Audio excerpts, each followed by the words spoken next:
Oliwi.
Okay, hello. Let me just get some water first because it's like too hot where I am right now.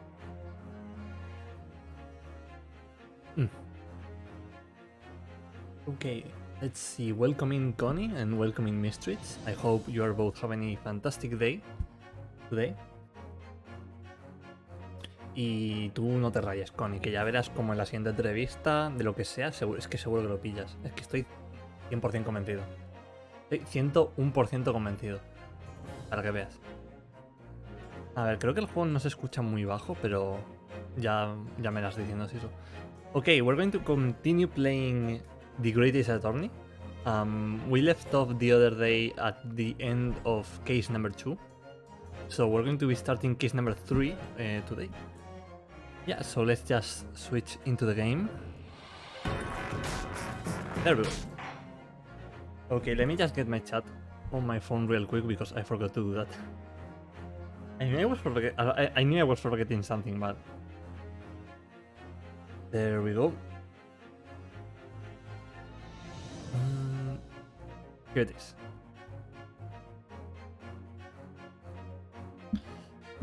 Okay, let's see. So continue.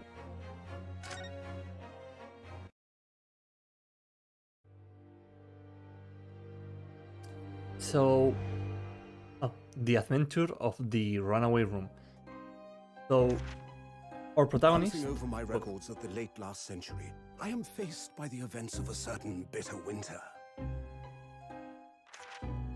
A murder in a carriage as it sped through dense London fog in the dead of night. Though the victim and the perpetrator were the only ones inside, there were multiple witnesses to the crime itself. However, none could have imagined at the time that such a seemingly obvious case as this would end in such a horrendous manner.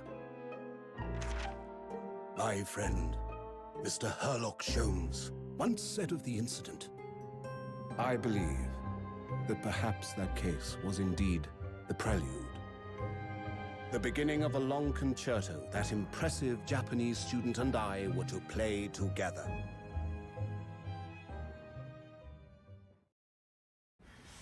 Interesting.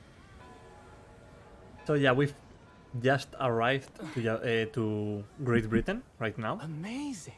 Is this really just a railway station? Ryunosuke is so dumb. Not, I love him. I've never seen such an enormous building before. And look at all the steam locomotives. This country is incredible.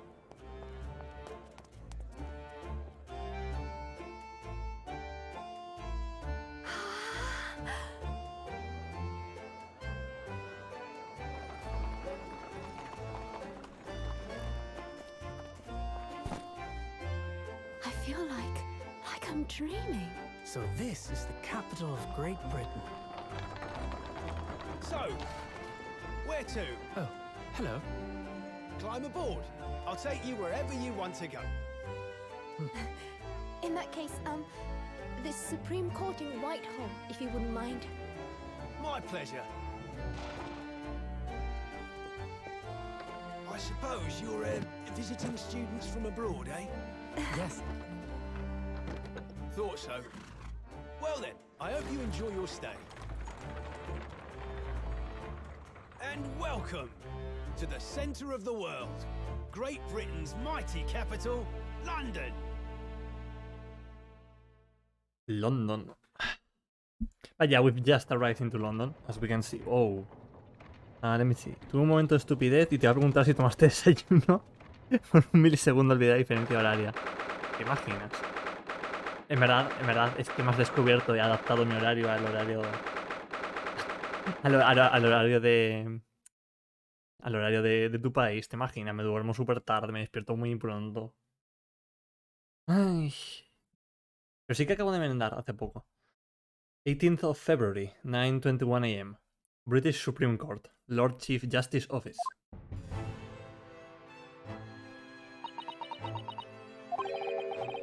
What an incredible place. It's so imposing. It's almost suffocating. This place is breathtaking. No, Ryunosuke, you are breathtaking. It looks like a fortress. There are some stone buildings like this in Japan now, of course, but they've only been built in the future decades since we opened our borders to the outside world. An authentic example like this has quite a different impact, wouldn't you agree? A far cry from the wood and paper most of our buildings are constructed from. It's certainly unfamiliar. But I think there's more to the differences than just construction materials. Yeah, there's like... Are we inside the Big Ben right now? Like, is this really the inside of the Big Ben? Me he hecho hoy un purecillo que tenía por ahí y luego me he hecho unas pechugas de pollo bien ricas para comer. Y de merendar me he pillado un poco de chocolate. What is this place again? This is the Lord Chief Justice Office, Naruhoto-san, in the Supreme Court of Great Britain. The Lord Chief Justice.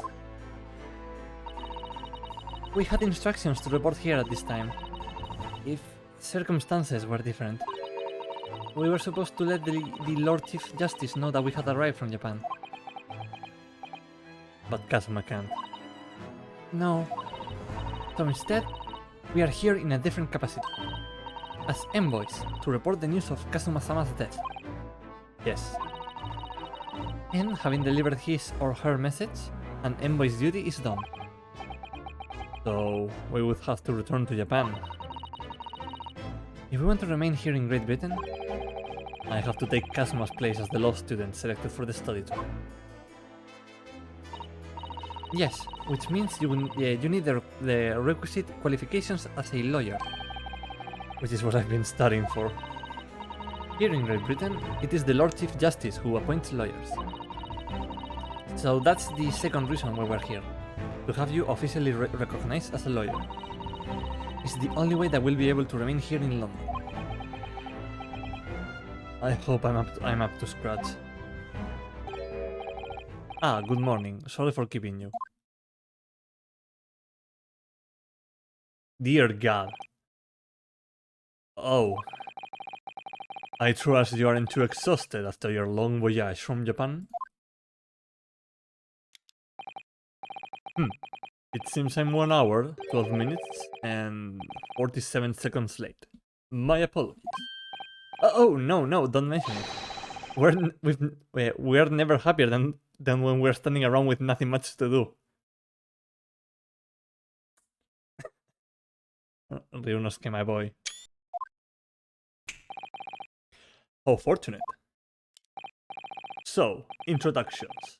I am Mail Strongheart, Lord Chief Justice of the British Empire. Ugh, and I feel like a little mouse under an elephant's foot. Come on, Mr. Naruhodo, don't be a mouse. Oh, you can read my mind. It's an honor to meet you, Lord Chief Justice Strongheart. I'm Ryunosuke Naruhodo, from the Empire of Japan. Well, Mr. Naruhodo. Welcome to London, the capital of our glorious British Empire. Yes, thank you. He's so evil looking, it's insane. London. So, what are your impressions of our capital so far? How do you like London? Oh, well... help. I've been so nervous ever since I got here that I can't remember a single thing about the city. It's simply splendid, isn't it, Mr. Naruhodo? Oh? We had a wonderful view of some of London's streets from the carriage on the way here from the station. Everything is so impressive and grand. I must say, I'm almost lost for words. I'm glad to hear you like it. The city boasts tramways, piped water and gas, even cables supplying electricity. We spearhead every revolutionary new technology in the world. Every visitor to London is astounded. I wonder in whose blood and hard work is built that revolutionary technology. But I'm just going to leave it there. Oh yes, outstanding is the word. Thanks for saving me there, Susato-san. And everyone seems so jolly and full of vigor. God, he's so evil looking. It's like... He's also like a bit pretty, isn't him, chat? Yes. There's much excitement about the upcoming great exhibition that we will be hosting here in London. Great exhibition? Why? And then he just hits us with the stick. Cultural and technological achievements from around the globe are to be exhibited here in our great city. It will be the greatest spectacle of its kind in history, and will make Paris's World Fair look like a toy shop. Gosh, I can't hardly imagine how magnificent it's going to be. Great Britain's capital city is nothing but magnificent. London is the center of the modern world. Even if you do say so yourself. The sun will never set. Yeah, sure, whatever you say, buddy. I'm just going to... There we go. I'm just going to save that up for later. The sun will never set on our great empire. Perhaps it is fate that in these progressive times, we welcome visitors from the land of the rising sun.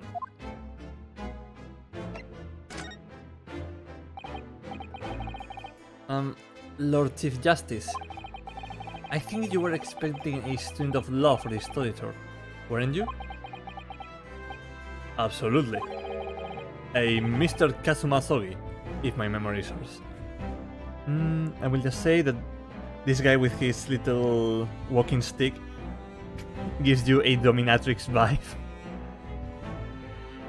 I mean, he does seem a bit dominant at first, like Naruhodo-san said, like, I feel like a mouse compared to an elephant, basically.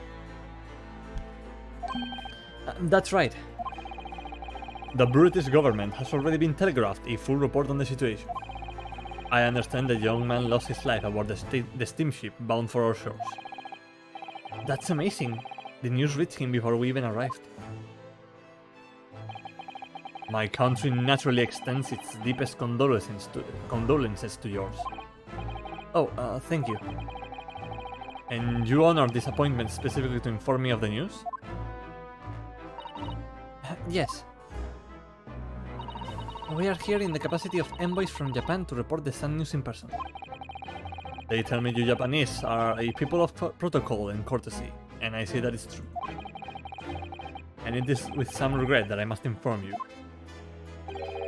that the death of the young lawyer means that this study tour arrangement can no longer proceed. If you would just hear us out, Lord Strongheart. What do you have to say, madam? It's about the study tour. Mr. Naruhodo here would like to make a proposal. Would he now? Well, Mr. Naruhodo, this is it then. The moment of truth. Continuing the study tour.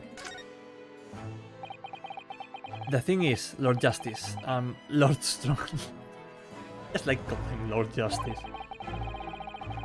I was wondering if perhaps you would consider allowing the study tour to go ahead. Don't misunderstand me. Britain would ideally like to see the tour go ahead. But with a lawyer from your country, there's nothing to be done. Well, in that case, what if there was someone else? Another lawyer from Japan, I mean.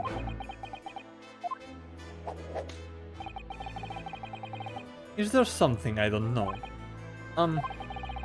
Only a single lawyer was invited to Great Britain from your country.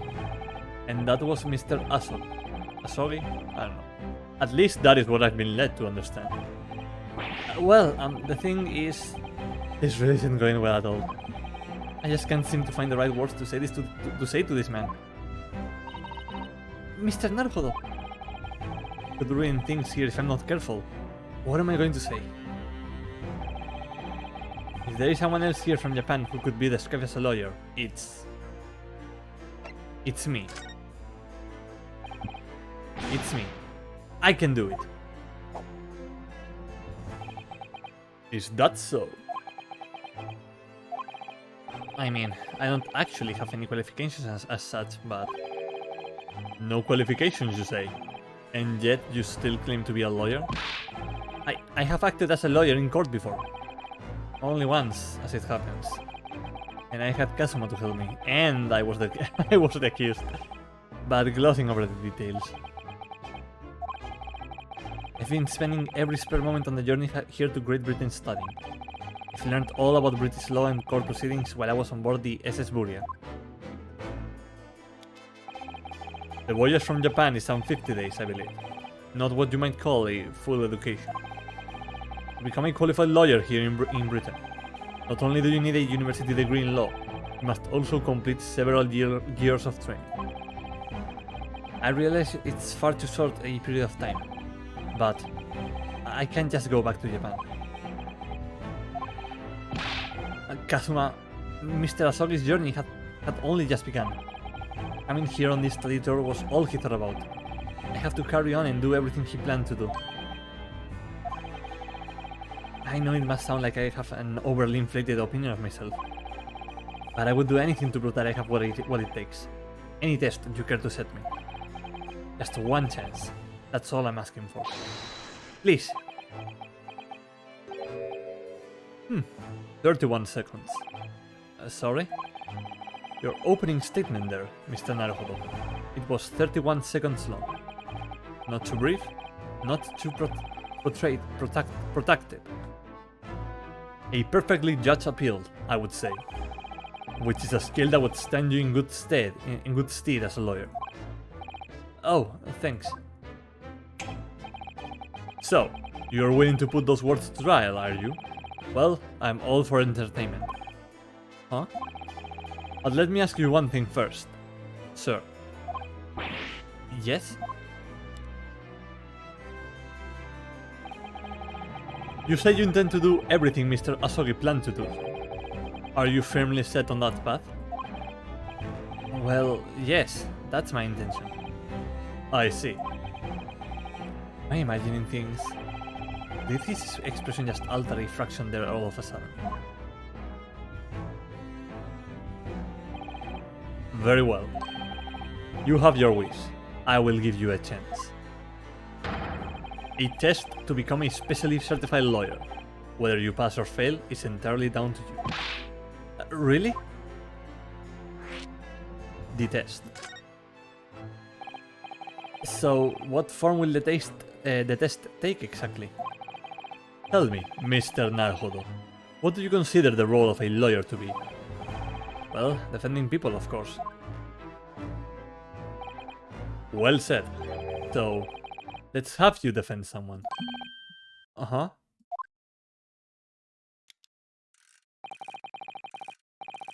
Your timing is perfect, in fact. There's an apt trial about to begin later today. No advocate has been appointed for the defense as yet, so this will be welcome news. Today? Straight away? Hold up, chat. Do something.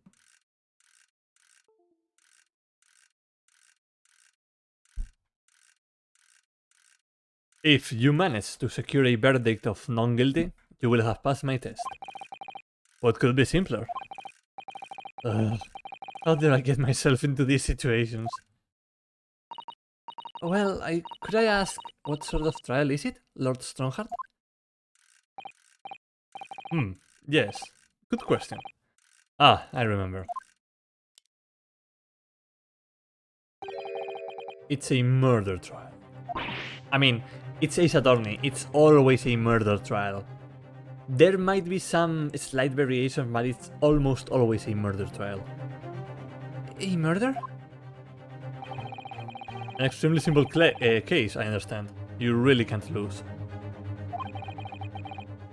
It's going to be like extremely complicated. Because this is Ace Attorney. That's easy to say. But I should mention, just in case. If the defendant is found guilty, he will of course be sentenced to capital punishment. Capital punishment? He'll be put to death? Here in Great Britain, murderers are sent to the gallows without exception. Presumably, you read that much in your short sea-based introduction to British law. We can't possibly agree to such a test. We'll be toying with a man's life.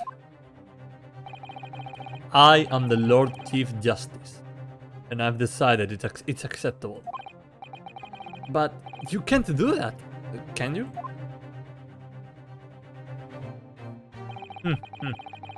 There's no need to overcomplicate this. All you have to do is ensure that you don't lose. The defendant may live or die, depending on how well I perform in court. If I lose, he will be hanged. Mr. Naruhodo, you've come to me claiming to be a lawyer.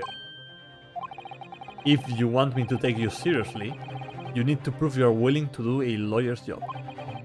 And you say you intend to see through the will of your compatriot, Mr. Asogi. I would like to understand just how far you're willing to go in order to make that happen.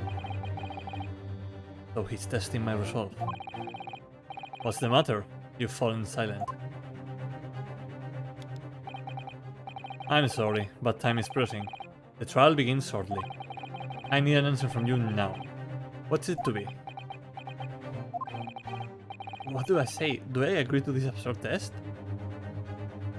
I'll do it. Alright then, if I have to give you a decision now, my answer is... I can't do it, I can't get the words out. 15 seconds. Your decision making needs work if you want to be a lawyer. That was too slow.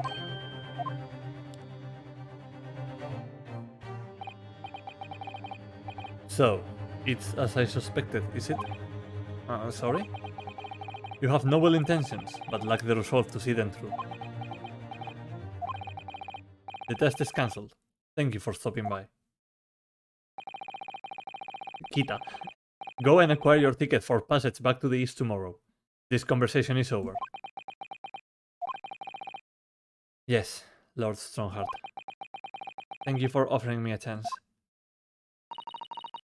Mr. Naruhodo. I'm sorry, Miss Susato. But what could I do? It's alright, I understand. You do?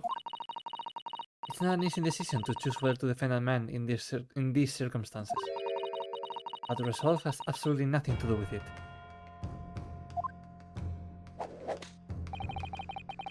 What are you trying to say, madam? I think what Miss Susato means is that no matter how badly I would like to be recognized as a lawyer and stay here in Great Britain, to risk another man's life by treating his one and only chance at a trial so trivially would be utterly unforgivable, and I feel exactly the same way. I'm sure the defendant won't see this trial as a test, as some kind of experiment.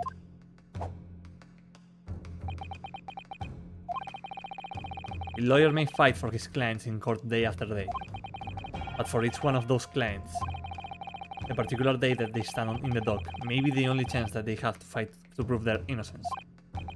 No, I was wrong. I'm not qualified to do that job yet.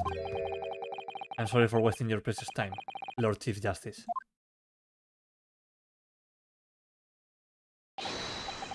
Wait, Mr. Naruhodo. Oh, was there something else? It's approximately 20 it's approximately 20 minutes by carriage to the Old Bailey from here. If you leave immediately, you should still be there in time. But I just said that. I was quite serious in what I told you. The defendant in this case has literally no one to advocate for him. What? At this point, he can't hope to find someone to represent him. The trial will begin without a defense. And if that happens, there's only one possible outcome. He will receive the most severe sentence the judge can pass down. But that's awful! But that is the truth. Why does it have to be like this? Please, don't expect an answer to every question. The cold, hard truth of the matter is that there is only one person now with a chance to save this man from a very miserable end. And that is you. I'm really his only hope? So, what do you say now, madam? Me? What do you mean, Lord Strongheart? You said it wasn't an easy decision to choose whether to defend a man in these circumstances, and I agree. But in my estimation, it is purely simple and simply a matter of result. Oh. Our time is up here. I have a meeting to attend. I must leave in 2 minutes and 16 seconds. So, venture into our great city and enjoy yourself. There he goes. He's gone. The Old Bailey.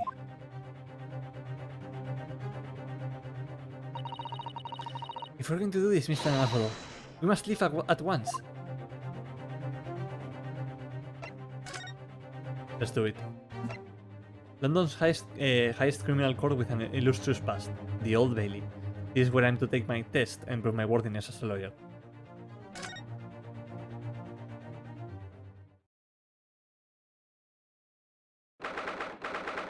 (18th of February, 9:45 AM. The Old Bailey. Defendants, Antechamber. Oh, thank goodness, we're in time. There's still 15 minutes until the trial begins. I never knew a horse-drawn carriage could go so fast. I thought my teeth were going to rattle loose. Did you hear what I said to the driver when we climbed aboard? Get us to our destination in 5 minutes, driver. And there's a guinea in it for you. It's one of my favorite lines from the Sherlock Holmes stories, and it worked quite perfectly. I'm not sure why you're so pleased. I thought we were going to die and we had to pay gold for the privilege. Sorry. Well, at least we arrived here before the trial started. Yes, I suppose there's that. Anyway, I don't understand it. The court clerk said that the defendant should be here, but there's no sign of him at all.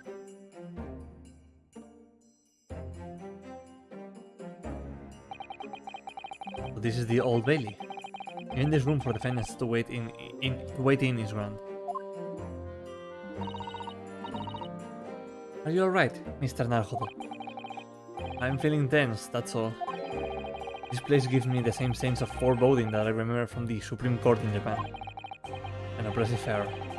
Almost as if the building itself is going to crush whoever is about to be sentenced. It feels like only yesterday that I was the one to be about to be crushed. Yes, whoever the man you're to defend is, I imagine he's feeling very alone at this moment. Top of the morning to you, madam. Sir? What are you doing following me here? Things are fair desperate, aren't they? Sorry? Wait a look at those expressionless faces. From the East, are you? We're from Japan, yes. Ah, Japan, is it? Right, say no more. So, how much do you need? No, we're just here because... No need to explain, fella. I've been there myself. So I have. No place to go. Nothing to eat.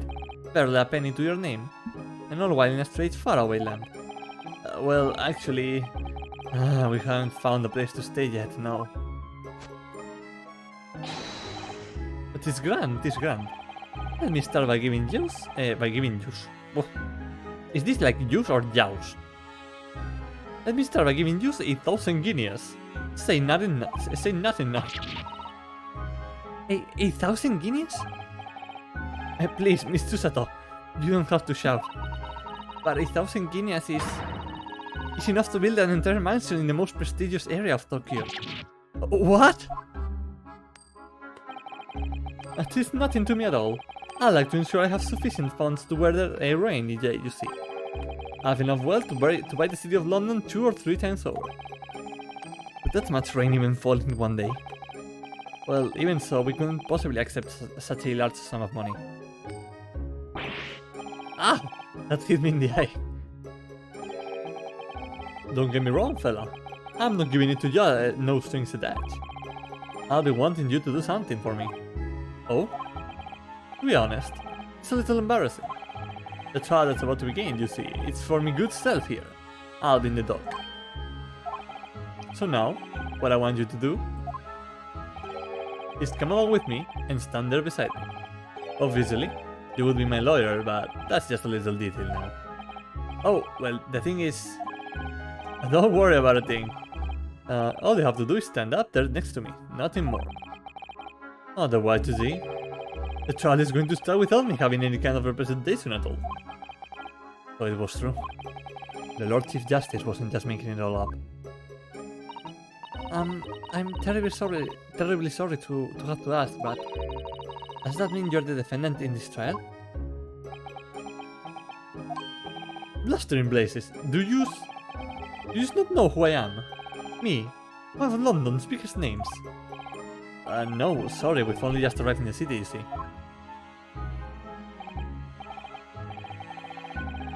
I see. I suppose it isn't altogether impossible.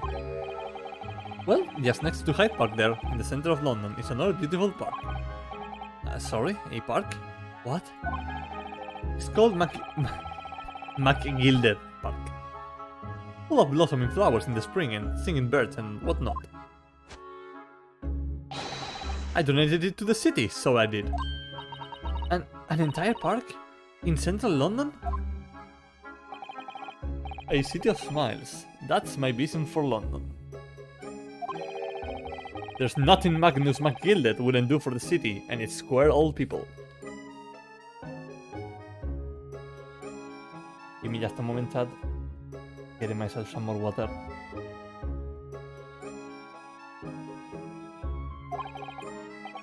That's amazing. I mean, really extraordinary.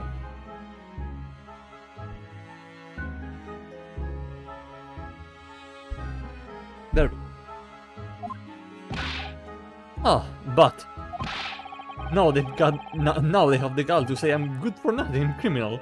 Me, Magnus McGilded. What is the matter with the London police, I ask you?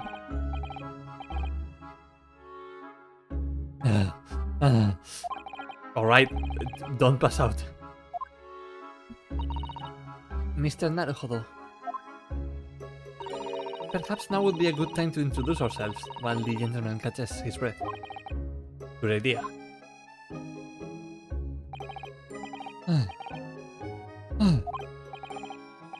Mr. McGilded, the thing is, we are actually here in London to study British law.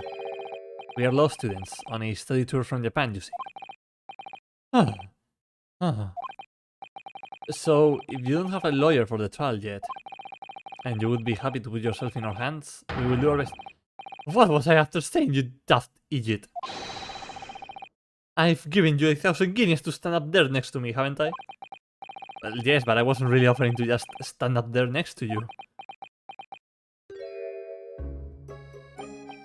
Oh, I think I see what's going on here. Sorry? I know what you're thinking. This Chancellor of a fella claims to have more money than the Queen. But if that's true, why the blazes can't he hire the finest lawyer in all of England? Because he did it, that's the only explanation. Well? Well... Not at all.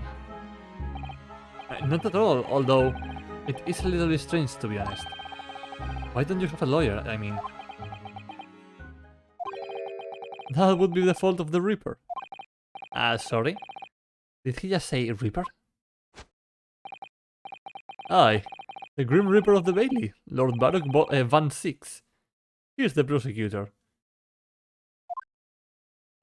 I was thinking that maybe Jack the Ripper or something like assaulted him. The prosecutor is the Grim Reaper? When Van Six stands for the prosecution, they call the accused his sacrificial lambs. And to this day, in every single trial in which he's been the prosecutor, the accused has been damned. What? So it's reached the desperate situation, where there's no one willing to stand in defense against the fella at all. You could say he's living legend of the Old Bailey. Goodness, Lord Baruch Van Six. He must be an exceptionally talented prosecutor then. And that isn't the word you're looking for, madam. It's cursed. Cursed? What on earth? The defendant is summoned, and his counsel. Please make your way into the courtroom. The trial is about to begin. His counsel? That would be me. Oh, this time. Well then, fella, don't let me down. But I don't know anything about the case. You haven't told me what happened. Until you showed your face here.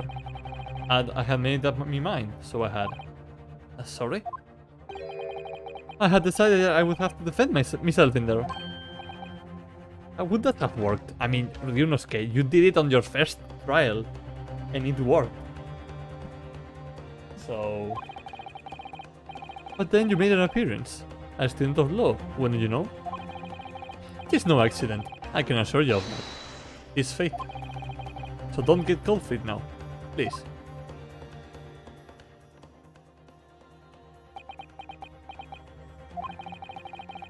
I literally know nothing about you.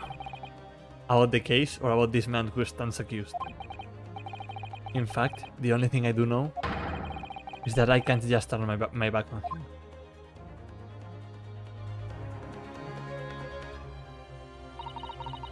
Mr. Naruhodo. The man has no one. He will have to stand alone in that courtroom, armed with nothing to defend himself. Yes, something that Kazuma would never have allowed to happen. Counsel for the defense, what are you doing? If you're late for the start of the trial, you will lose your right to stand. I'll be right there.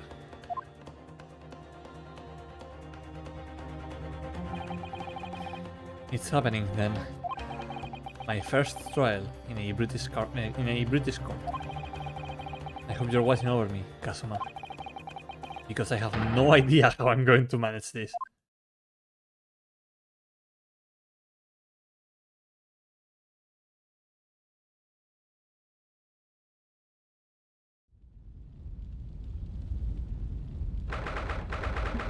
Well, that's ominous. 18th of February, 10 AM on the clock. The Old Valley Courtroom.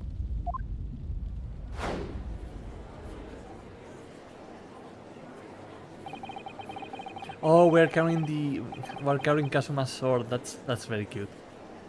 So this is the highest court in Great Britain, the Old Bailey.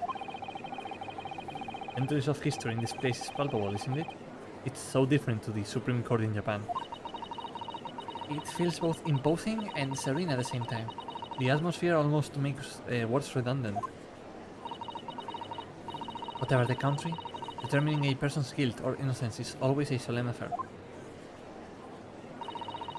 May I say something, Mr. Naruhodo? Oh, yes, what? Your eyes look ready to pop out of your head again.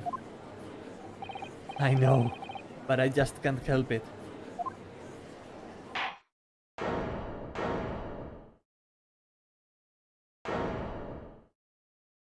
Santa Claus! In the name of Her Majesty the Queen, I hereby declare this court to be in session. We are here today to determine the guilt or innocence of Mr. Magnus MacGilder. I now call upon the counsels for the prosecution and defense to declare their willingness to proceed. The prosecution is fully prepared. That must be the Reaper of Bailey. He really does look fully prepared to dispatch his next poor victim to the underworld. He's hot. I'm sorry, he's hot. I can't say anything about. I can't say anything else. He's just hot. Counsel for the defense. You appear to be Eastern. Do you speak English? Huh? Oh, yes, of course. Sorry. But he asked if the defense was ready. I couldn't be further from ready if I tried. Those eyes please me. Nipponese. They shroud you in they shroud your fear, your doubt, your trepidation. They run wild, clinging to some phantom notion of courage. Is it just me, or does he look a lot like the Lord Chief Justice? Like maybe they're brothers or something? The quintessential look, his sacrificial love. Ugh. A cold shiver just ran down my spine all the way to the tips of my toes. Now, Mr. MacGilder. Yes, my lord? You stand accused of murder, a capital offense. You could be sent to the gallows if found guilty. Are you quite sure you wish to entrust your defense to this foreigner? As I've always said, my lord, it's a grand thing to give opportunities to the young. Even if the fellow is a student from some little island off in the Far East. Is it not the British way to ignore the dangers to yourself and give those less fortunate a fair chance? I would like to think that that acts of chivalry do the great British Empire proud. Listen to Mr. MacGilder. What a fine gentleman London has in him. Do you hear that he donated £5,000 to the government the other day? Mother, please may we go in the MacGilder Park? It seems as though everyone in the public gallery is firmly behind Mr. MacGilder.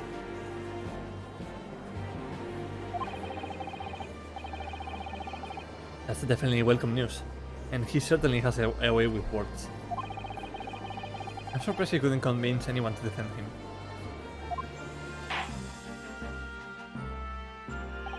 Eloquently put, Mr. MacGilder, and most laudable sentiments.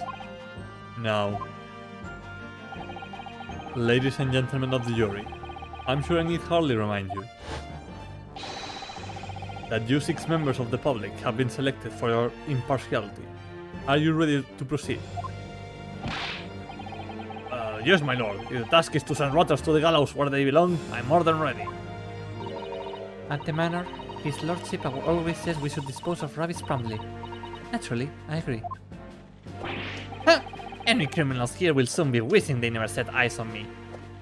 I mean, probably you are more of a criminal than anyone else in here, just based on the knife that you're carrying around.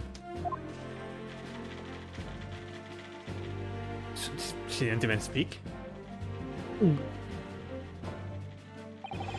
I feel chill. I think I'm drunk. Oh, don't mind me, my dears. I will just be getting on with my knitting.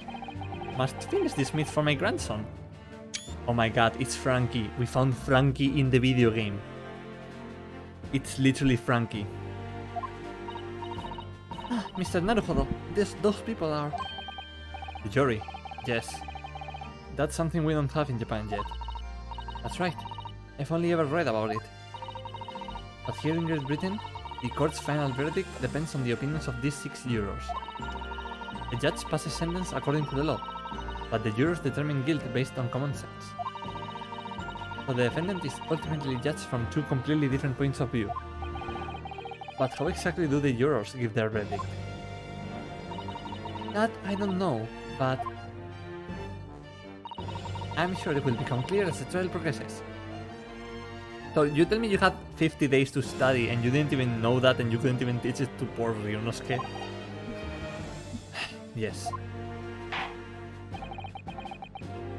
Prosecutor Van 6. My lord, it's been a number of years since we've seen you here in the courtroom. I thought you had renounced your fame. I'm known as the Reaper of the Bailey, my lord. Infamy rather than fame, I would say. But yes, 5 years have passed since I last spread my wings in this capacity. He's so edgy, but he's so hot. Ah! So, what brings you back? Is there some change of circumstance of which the court should be aware?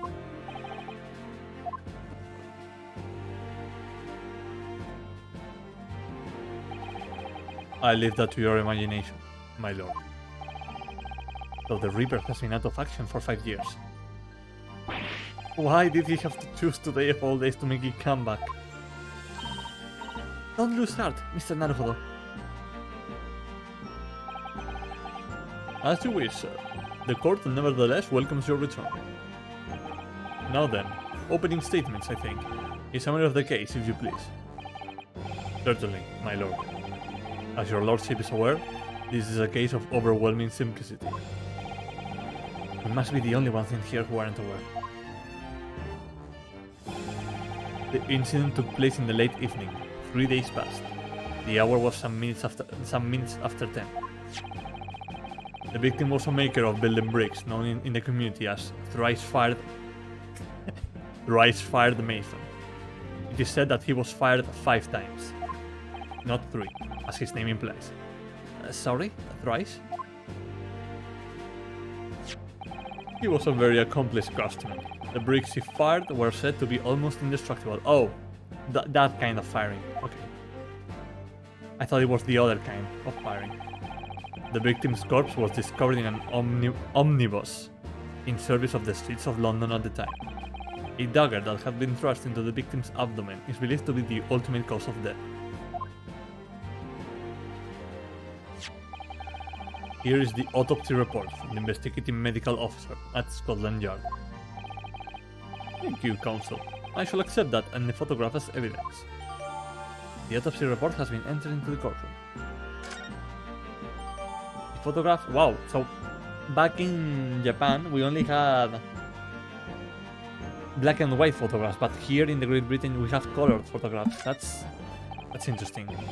Let me check out this real quick first. An armband I inherited from Kazuma. It identifies the wearer as a defense lawyer throughout the Empire of Japan.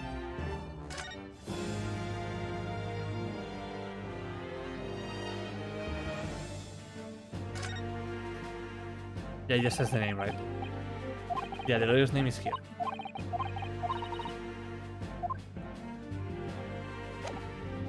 Okay, let's see the report. Victim name: Thrice-fired Mason, male. Age 54. Occupation: brickmaker. Time and cause of death: 15th of February, 10 p.m. to 11 p.m. Stabbed once in the abdomen with a knife whilst journeying in an omnibus. Died due to internal hemorrhaging resulting from the trauma. Okay, and let's check out the picture first. So there's like a bottom missing. So that's going to be something. There seems to be like something else out here, but I can't really make sure what it is. Any other details? Doesn't seem so. Maybe this. Well, those just seem like patterns, but there's also like a window here. We have to take that into consideration as well. And one further item of evidence. The prosecution wishes to submit this as well. And these are? Good lord! Is that blood, counsel? Yes, my lord. Seized by a policeman who arrived at the scene. These gore-soaked gloves were taken from the hands of the accused when he was arrested. What? Mr. McGilder's gloves had blood on them?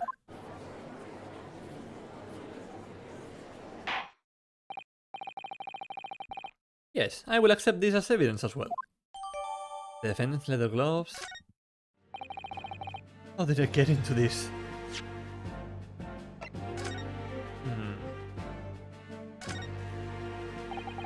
This is definitely blood, isn't it? Not the most pleasant sight to be confronted with on our first day in London. Well, nothing will come of grumbling now. No. By the way, is Mr. McGilder right-handed? Yes, I believe so. He was toying with a coin in his right hand a little earlier. Ah, pity.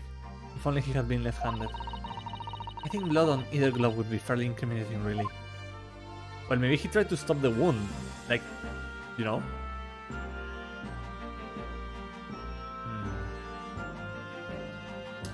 Doesn't seem to be really anything else that we can investigate here.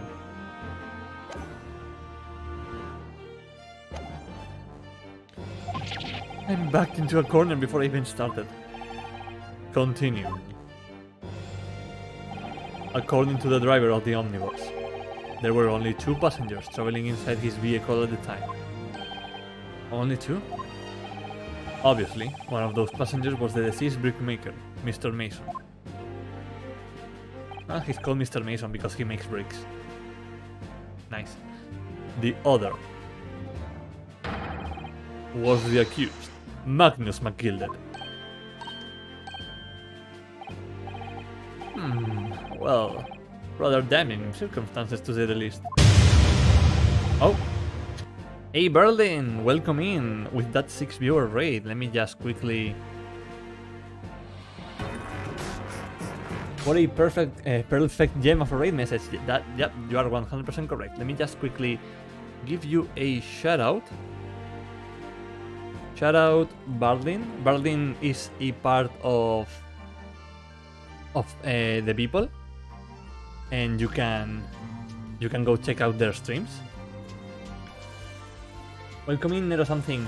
Hope your stream earlier went well, Berlin. Hi gamers, welcome in all gamers. I was trying to switch because I thought maybe it would make the door open up quicker. And instead, Peridot is just going to slide. Do the electric slide. Alright, let's continue with the game. But yeah, I hope your stream went well, Berlin. And if you have to like go and eat or drink some water or whatever, I totally understand. Streams can leave you very exhausted. And yeah, thank you for raiding me. Defendant, what say you? So we have to defend this rich business guy, and we just found out that he was the only passenger in the taxi, basically, and this is the victim. So yeah, the chances are not looking quite good on us right now. Did some crosswords, was nice and chill. Nice. It's always nice when a stream is just chill and relaxing, you know? There's always like something very very magical about it. Hey gamers, welcome in Gremlins. How are you doing today? Well, of course, I have no recollection of such a thing. Mr. McGilded. To be sure, I rode the omnibus that evening. But whenever I'm in a carriage, I'm taken with a fierce sternness, and I always succumb to it. Are you claiming to have been asleep? Here's the motion of the carriage, my lord. Lilton. Lilton? Who it is? And when I opened my eyes again, it was a desperate sight before me. The body of a man I had never laid eyes on before in my life. It's quite hard to do all of these actions at once. I will be trying to do food and stuff. I'll catch you later. Yeah, no worries, Paladin. I hope your food is nice and that your stuff gets done. And yeah, have a good rest of your day. Now I ask you, what good-hearted soul wouldn't rush to help a fella bleeding from his stomach? I wasn't about to start worrying about my gloves now, was I? I reached out to give the man a hand. But the blood got onto the gloves then, so the man had been killed. Unfortunately, that statement of the drivers is only the beginning. What? That's not all of it? There were multiple witnesses to the precise moment at which the brickmaker was fatally stabbed.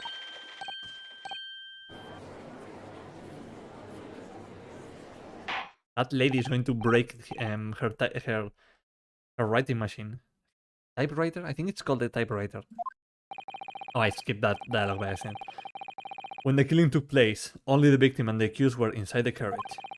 And there were witnesses to the crime. This is not just a case of compelling evidence. It's the nail in the coffin for the accused.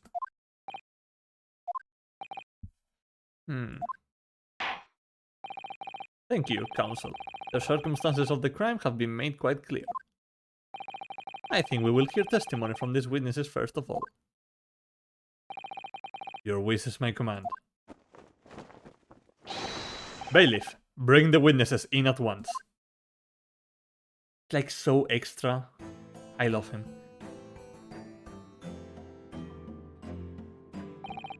Witnesses, your names and occupations. My name is, well, everybody calls me Beppo. I drive an omnibus in the East End. Bruce Fairplay. I'm a banker in the city. My name's First. Lady First. Ladies first. I make hats for gents. Let's begin by confirming the facts. 3 days ago, at a short time after 10 o'clock in the evening, all of you present in the stand were in an omnibus and witness to the aforementioned incident. Is that correct? Yes, sir. Quite right. So, he's a banker, but he's named Fairplay. That doesn't really seem fair. Yes, sir. Very well then. Let's proceed to your formal testimonies, please. Each of you will tell the court precisely what you saw. Witness testimony. What the witnesses saw. It was the last bus of the evening, so I had a few customers. I remember it well. The victim and the man accused of killing him were sat next to each other inside the bus. Then, out of the blue, the accused just reached over and plunged a knife right into his guts. That's right, he stabbed him. I screamed, I did. Couldn't help it. As soon as I heard the scream, I stopped my bus. And then I saw it too.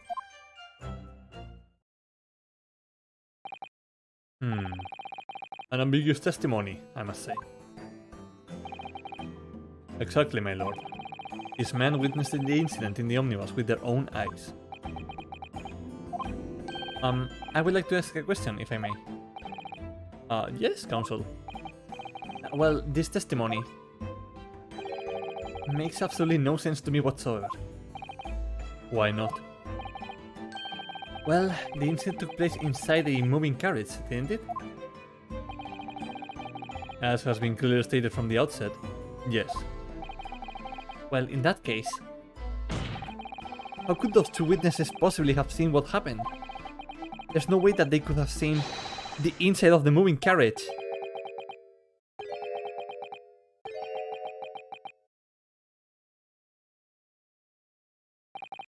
Oh, quaint. I had read that civilization in the Eastern Island nations was a good century behind our own. But you're here in London yourself. Are you really so ignorant about our omnibuses? Huh? Tell me, my Nipponese friend. Have you ever traveled in an omnibus? Omnibus? Omnibus? Well, no. Vale, ir a comer, sí, coño, no te preocupes. Ya hablemos luego. Y disfrutes de la comida.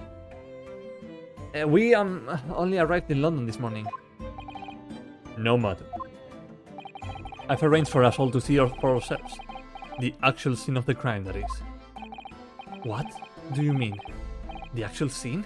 How? A carriage is designed to be moved, after all. Presumably you understand that much? Yes. The omnibus in which this bloody crime took place is here today, in this very building. Here? What? The entire carriage? Bailiff, bring forth the stricken omnibus.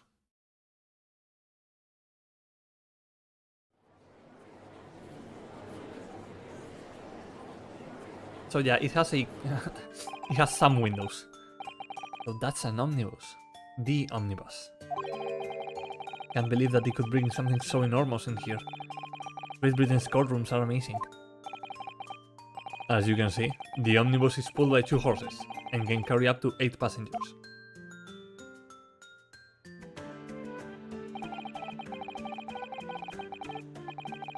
Four passengers seated inside in the enclosed cabin, and another 4 on the rooftop deck above.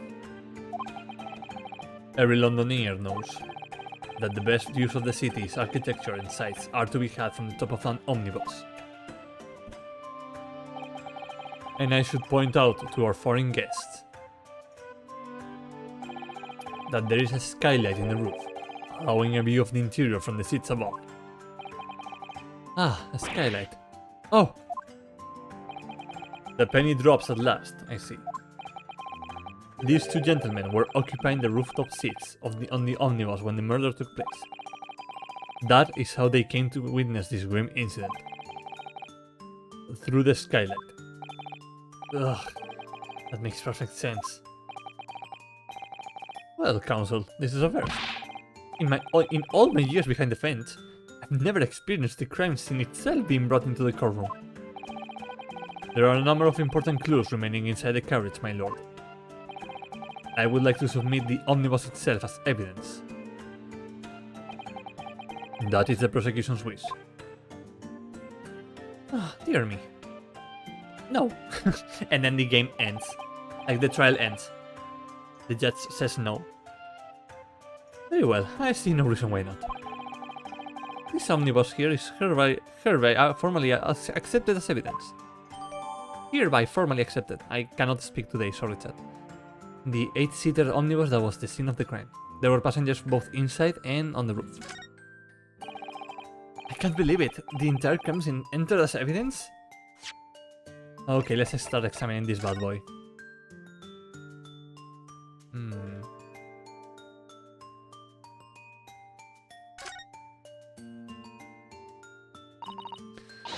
Well, let's open the door and go inside, shall we?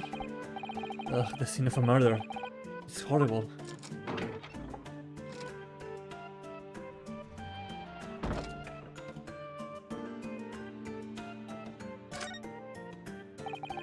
It's quite a large skylight, isn't it? Yes, quite large enough to afford a good view into the cabin from the roof deck. And there doesn't appear to be a handle or catch of any kind of description. So I suppose it can't be opened from inside the cabin at least.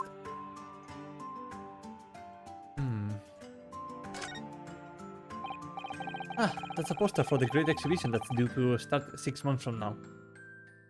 I see that the London World Fair is just ripping off France and just stole the entire Eiffel Tower, apparently.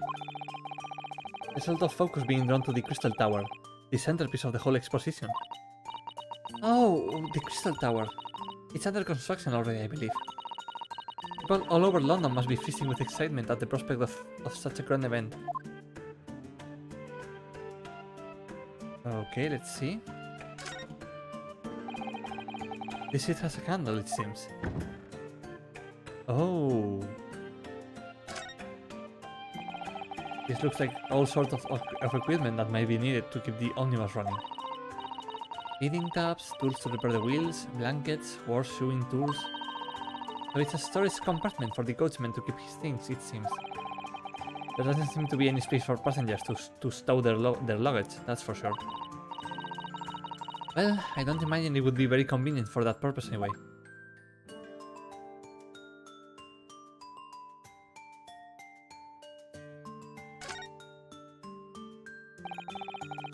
That's blood that soaked into the seat. The victims, obviously. Yes, and that sea would be clearly visible from the roof deck. Would you really stop somebody in full view of the other passenger like that, I wonder? Well, it was after dark. And there was a lamp on in here, so perhaps the culprit couldn't see anything outside through the skylight. I need to pause whenever I'm trying to speak, so I don't stumble over my own words. Whichever way you look at it, it doesn't seem like it was a planned attack. Yeah, it seems like a bit like, boo, I'm going to kill you because I don't know, you didn't make a proper, I don't know, brick or something.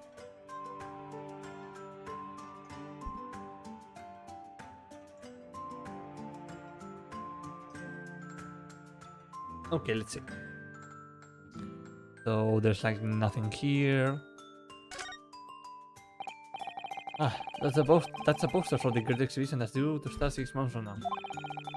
So the focus, I think it's the same, but like with text.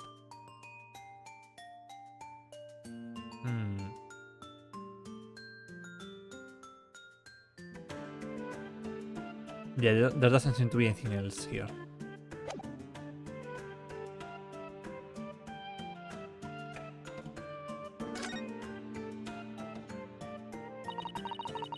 So this is the roof deck of the omnibus. Oh, you must have a wonderful view of London streets from up here. So people sit all the way up here on bitter winter nights with the cold air rushing past them? And they have to pay money to do so? Oh, I can't imagine how cold it must feel. That just made me think of something horrible. Can you imagine being dragged around the city in the freezing cold as punishment? Perhaps that is the real price you pay to stay out late.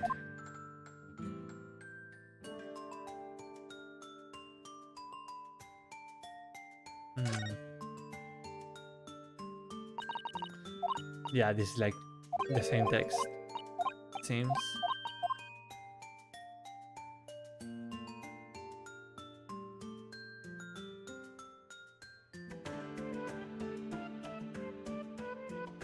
And there's nothing weird on the wheels. Good evening, Blue Parrot. How are you doing? We're trying to defend a businessman, or well, it's like a millionaire or something.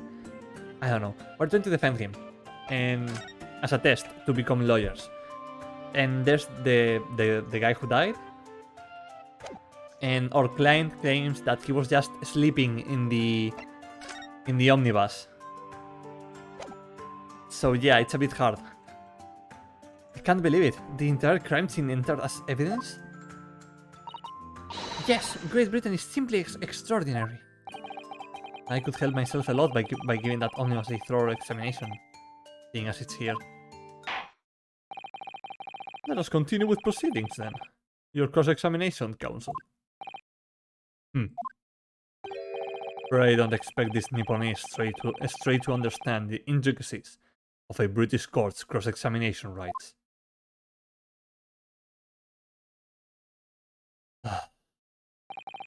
Alright. My first cross-examination in a British court. Focus, Ryunosuke. Focus. I miss the old cool Japanese judge, yeah, me too. Edgier Edgeworth, and he's British. So it's even, it's like Edgier, British, Edgeworth. It's like the full combo. What the witnesses saw. It was the last bus of the evening, so I had few customers. I remember it well. Hold it! Yes, I think it was sometime after 10, wasn't it? Oh yes, sir, that's right, sir. Yes, even so cold, it was, sir. freezing, in fact. And you had 4 passengers on board at the time. Is that correct? Yes, that's right, sir. Not all traveling the same parts of the bus, of course, though, no. And there were no other passengers when the incident took place. No one alive? I don't know what voice to give this judge. Like, maybe I want to give it like an old voice, but... no one alive, for example. You're quite right with that, sir. No other passengers like that. No one. Well, nobody fled the scene of the crime, then. I have to say, the boss insists on his running. He does. Every evening. The last bus of the day. But I do wonder sometimes if it's altogether worthwhile. Yes, sorry to say. What do you mean by that? Well, with what is being so cold and everything, and only making 20 pence on the run, you see. Yes, I spent that much at the pub on the way home, just trying to warm up again. The victim and the man accused of killing him were sat next to each other inside the bus. So this guy is a banker, and he's called Fair Play. Hold it! Ace attorney. And you saw them through the skylight in the roof of the carriage? That's right. When you sit up on the top deck, the window's right there at your feet.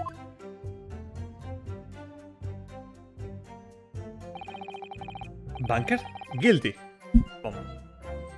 There was a lamp on the inside, so I had a pretty good view. That looks nothing like our... Hold up. This is our client, Magnus McGilded. He looks nothing like him. The two of them were wearing hats, so I couldn't exactly make out their faces. But there's not a shred of doubt in my mind that it was Mr. McGilded. How can you be so sure? Well, how can I put it politely? McGilded is a gentleman of rather small stature. I couldn't have mistaken him for anyone else.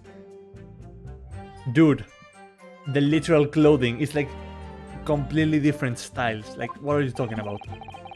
Let's not forget that when the vehicle came to a halt, the only people inside the enclosed cabin were the deceased Mr. Mason and Mr. McGilded. There's no room for doubt here. He's blind to style. Yeah, he's a banker. Ugh, I really wish there was. Then, out of the blue, the accused just reached over and plunged a knife right into his guts. Hold it! You actually saw the exact moment it happened? Didn't I already testify to that? Or our fair dinkum? Or our fair dinkum? Dinkum? Hard-working city bankers, not considered trustworthy these days. Oh, no, I didn't mean that. This is not good. I've really got his back up. Perhaps you could just tell us what you saw in a little more detail, if that's... my lord! Juror number 3. I don't know what voice to give to this judge. Juror number 3! What's the meaning of this? Yeah, that sounds more unique. Man, it's made up, my lord. Completely and utterly made up. Made up about what? I don't like the stinking rich. Never have. Bro, look. Okay. They're always up to something or other that they shouldn't be. Every one of them. And that little leprechaun of a man is no exception. Well, he can't fool me. Hail from a melted human mess. Hello back from another melted human mess. Empirical Woodland, welcome in. We're just doing another trial today, chapter number 3. And we have a juror with us. And this guy just suddenly said, "Eat the rich," and pleaded guilty. Which, again, thoroughly comprehensible, but let's not rush to conclusions. We all hit summer in here, I think. Boom. He just shot fire with his hand. There's no point wasting time listening to any more of this. That's my opinion on the matter anyway. That is precisely what I was about to say. As the foreman of the jury, it's my duty to set a good example to my fellow jurors.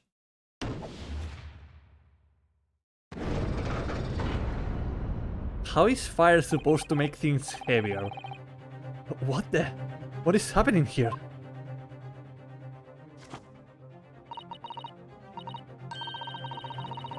He pulled the same thing I did. I say we hear him out. Eat the rich is right. Yeah, eat the rich is right, but not condemn a poor man to capital punishment. Because yes, capital punishment still exists in well, here and other places in the world. Like, you get what I mean. Capital punishment is not fair in general. Let me see. Ah, yes, it seems that that's how the members of the jury give their verdicts. With fire? Apparently, yes. White for innocent and black for guilty. As the 6 members of the jury make up their minds about the case, one by one, they each cast a ball of fire into the great scales of justice, as we saw a moment ago. If those enormous scales fall completely to the black side, does that mean... Let's do our very best to make sure that doesn't happen. Ugh, now I'm even more worried than I was before. Very well. The court acknowledges the change in the jury's stance. Counsel for defense, please continue with your cross-examination. This is a nightmare. Fire does make things heavier. Plasma is the heaviest form of a matter after all. Hashtag not a physicist. This guy is called Lay space D dot first. So Lady First. Get it? Lady First? Do I have to like say it again? That's right. He stabbed him. I screamed I did. Couldn't help it. Hold it! Because the names in this series are always puns, somewhere or another. He stabbed him, you say? And you were sitting up on the roof deck, were you? Yes, that's right, sir. I was up on the roof seats. I remember seeing the little gent sitting next to the fellow that was stabbed. I've been thinking about a new hat design, you see. So I was just gazing absent-mindedly around. But then I happened to look down through the skylight. It was striking right out from his belly. That huge, great knife. A grim sight indeed. I don't know what voice to give this guy. I'm like... maybe I should give him this voice. Maybe, I don't know. I have no idea. Ah, that didn't help me at all. The jury looks like they're even more convinced my friend did it than they were before. He's a gentleman by birth, how nice. That appears to have made everyone even more dubious that Mr. McGilded is telling the truth. If only we had some evidence to counter their suspicions. Mr. First. Oh, yes, sir? Is this the knife? You saw? Oh, good grief, yes, that's it. The very one, sir. Is that... Yes, counsel. This is the blade that was driven into the victim's belly like a stake through the heart. That is a blade of considerable size, counsel. I cannot speak. I am dying, counsel. It is. And furthermore, discovered this emblazoned, prominently with a certain initial. The letter M, which seems oddly familiar. Ugh. Please no. M for Magnus, perhaps. Or McGilded, possibly. Take your pick. It seems this particular big name in London made a magnificent mistake. Magnificent mistake. Objection! But there are M's everywhere. Like, yes! Like in Mason. Objection! This blade is far too extravagant for a poor brickmaker to have owned. No, this weapon of murder almost certainly belongs to the accused.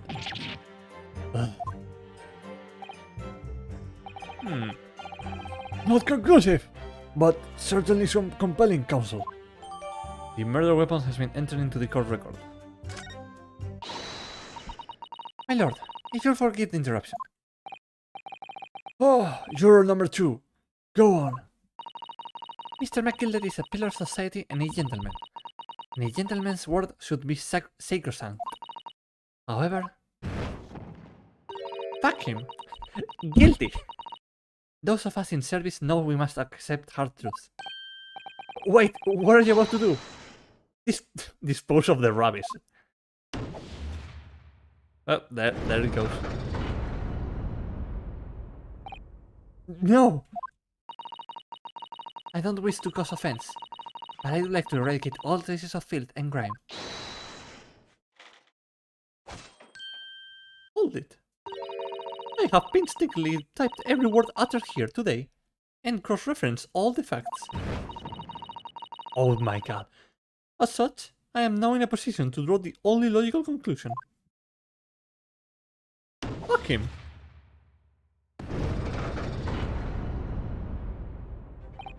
Not again. That's 4 out of 6 jury members who have proposed a guilty verdict. There are only 2 left. We've had it.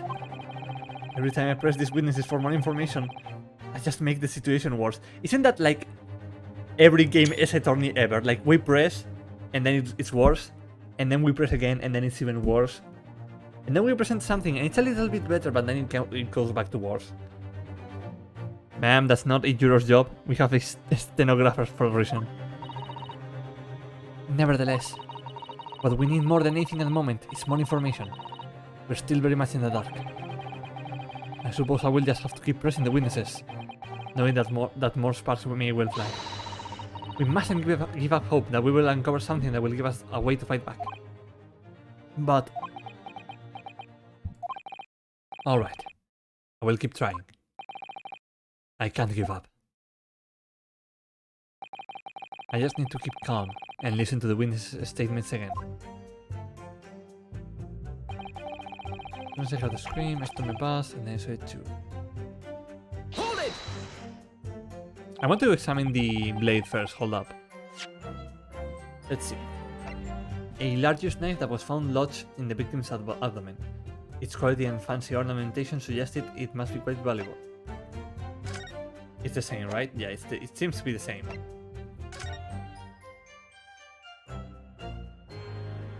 I mean, it's an... it's an M, but it could also be a W. It was Waluigi. Waluigi did it. We got it. Chat, we got it. It's Waluigi. An ornate letter M. And undeniably Mr. Magnus McGilded's initial. And it's beautifully gilded too. It must be very valuable, I should think. Ah! What is it? Look at this M. If you turn it upside down, it becomes a W. This could change everything. A W?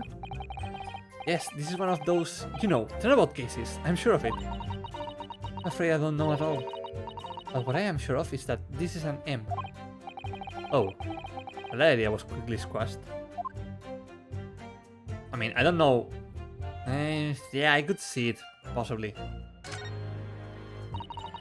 That part is the seed, isn't it? Are you right, Mr. Naruhodo? Hmm? Oh, sorry, yes, I just don't really like blades. Oh. Those don't seem like the words of a man with a large katana slung from his waist. I mean, no, there's the possibility that it is a W and they're saving it for later and just making up a joke right now. And there's also the possibility that it's just an M, Now, it's more of a joke meant to distract. Like, it could be either M or W, and I would be fine with either option. Because being a W, it could be a bit too predictable. But if it's an M, then it's a little bit unpredictable. But then if it switches around back to being a W, like they could play around with that notion that the player knows that it could be something else. If they can play around with that, then it can be very interesting. That's not a blade. That's Kazuma's soul. Anyway, there's no sense in delaying it. Let's see what the blade looks like. Ah, yes. Blood. You have expected as much. Ugh, that looks like a lot of blood. It sure is blood. The victims. Ugh. An Englishman's blood looks a lot like a Japanese man's blood. You think it wouldn't? Sorry, it's just that we've only just arrived here in Great Britain. I'm finding it a little hard to adjust. Yes, I do understand. I will have hope, I will. Okay, nothing else. What exactly did you see? Well, sir, that would be the passenger, sir. Yes, collapsed on the floor, he was. Collapse? But like, he's not collapsing here. And by the passenger, obviously you're referring to the victim, Mr. Mason the Brickmaker. And the other passenger that had the knife in his hand, like this. By the other passenger, obviously you're referring to the accused, Mr. Magnum McGilded. And then he plunged it down like this, tying the other passenger in the belly. What? Wait, so did he fall down first and then got stabbed? Oh no. My lord, I wish to speak. Yes? What voice did I give the judge again? Yes, you're number 5. Do I take it that you too? As the master of the London Guild of Coachmen, the idea of a murder being committed in one of the city's carriages is utterly abhorrent to me. It wouldn't be right to make a decision before hearing all the facts, though, I said to myself.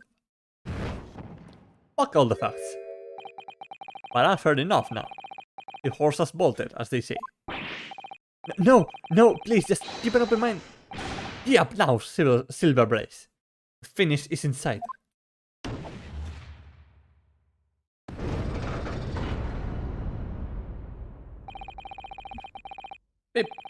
Beppo is a long-standing member of the guild, and I trust what the man says. Oh, thank you, sir. You're too kind, sir. This is too unkind, sir. Which now means that 5 jurors agreed to condemn this man.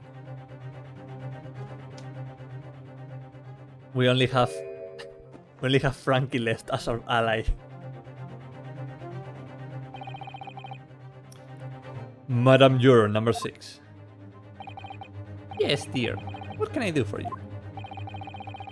You have heard the testimonies of the witnesses in the stand.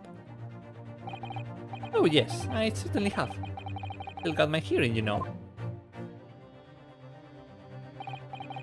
Then, pray tell, why are you yet to pronounce your leaning? Well, dear, the thing is, I'm a creature of habit, me. I always go to the park at around this time of day and sit on a nice bench and get on with my knitting. There's a lovely little park just near where I live. McGilded Park, it's called. The gentleman donated it to the city, you know. To put a smile on Londoners' faces, he said.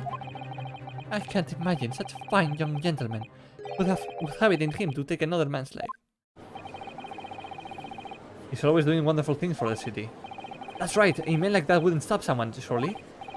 Mother, may we go to the McGilded Public Library later and borrow some more books? How many Londoners live with their heads in the clouds?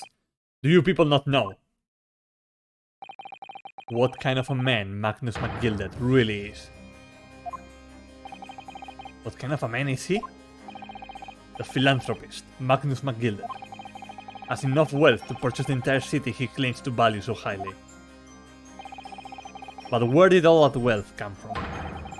Your client is a Shylock, sir, and one with the very darkest of souls. Is this a Dark Souls reference? What? Stone the crows? Why would you stone the crows? McGilded lends money at extortionate rates of interest, so his victims have no hope of repaying him. When they default, he takes possession of everything they own. He is a vulture that preys on the weak. I've never heard any mention of that before. Your faculties haven't deserted you, I'm sure, madam. So has this thought not crossed your mind? Would a man wealthy enough to buy London in its entirety not have a carriage of his own? What possible reason could this man have had to make use of a public omnibus service? I'm not saying that. The victim, a poor brickmaker, had next to nothing to his name, save considerable financial liability. It will come as no surprise that his creditor was the accused, Magnus McGilded. But let it also be known that the very day Mr. Mason was killed was the final repayment date for his debts. This is not easy. Good gracious! The brickmaker was destitute. He had lost his house. He had not a shilling with which to repay his debts. Stone the crows is a common phrase like blow me down. It means that's... Yeah, I guess that it would mean that, but it was like... It's a very violent common phrase, like stone the crows. Like, why can't you just say blow me down? Like, that's more... Poor crows, what have they done to you? And in the end, this pitiful soul had the very last thing he owned taken from him. His life. By the merciless philanthropist pretender, Magnus McGilded. I don't believe it. If I might add something briefly. Miss Susato? You claim that the victim had been lent money by Mr. McGilded. But where is the evidence to support your claim? Why does he have a bottle right here? Oh.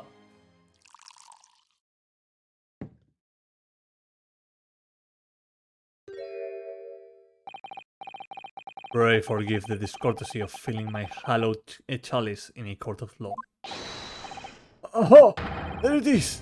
Lord Van Styx's hallowed chalice! How can this be considered acceptable? I mean, you are carrying a sword. Because Stone the Cross is more regional. Oh, that makes sense. But I find myself in an unexpectedly good humor. I have heard ladies from the Far East could show great courage, but I didn't expect to experience it myself. As judicial assistant for defense, I am simply doing my job. What a pity that your display of courage is in vain. This is the Deptos Lecture, which details all monies loaned by the accused. You will find the victim's name clearly recorded inside. Oh. Allow me to present this ledger as evidence. And pray forgive the discourtesy of raising my chalice in a toast to the enigmatic East at the same time. Yeah, that's a bad red wine. No legs at all. A marvelous toast, Counsel. I will gladly accept this new evidence. The Deptos Ledger, a catalog of people who had borrowed money from the defendant. Okay, let's check out. Ah, yes. 20 guineas. The victim owed a considerable sum. Let's see. This portfolio must contain all sorts of secrets of London's gentry. It's not as though we know any of London's gentry personally, is it? Apart from our great detective friend, perhaps. Actually, I wonder. I assure you we will not find Mr. Shorm's name inside. Well, let's see what we find.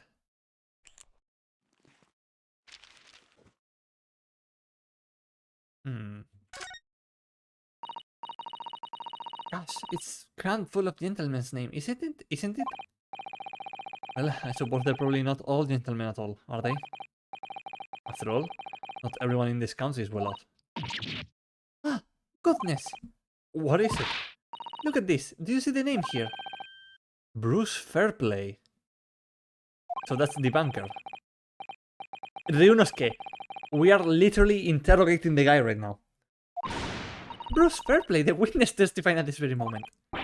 Oh, yes, of course, the banker. Why is his name in here? Ah, he borrowed 20 guineas, did he? And look, the repayment day is fast approaching. It's possible that this is just a coincidence, of course, but this could be very useful information. Details of the Deptos Lecture has been updated in the court record.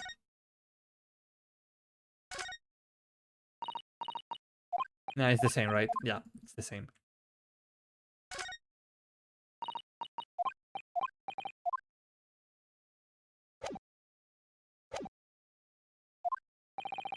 And the accused made quite certain he had ample recompense. Well, it would seem I've had the wool pulled over my eyes. Oh no, it's angry Frankie. Regrettably, madame, that is the modus operandi that of the accused. It's such a pretty little park too. What a scoundrel! No. Still, maybe it's all for the best. Ah, wait a minute. Let's think about this a little more before. I don't stand for nonsense.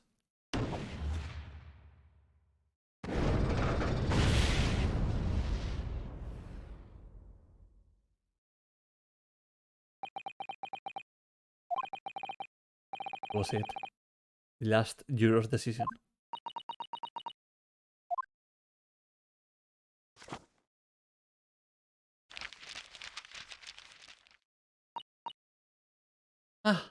According to this encyclopedia of British law, when all members of the jury have concluded that the defendant is guilty, court proceedings are suspended. The presiding judge will deliver the final verdict and sentence. That's what it says here. The final verdict. It's over then. Oh! There's a footnote though. Always read the footnotes. Everyone. A footnote? However, the defense... All 6 members of the jury are now in agreement in this case.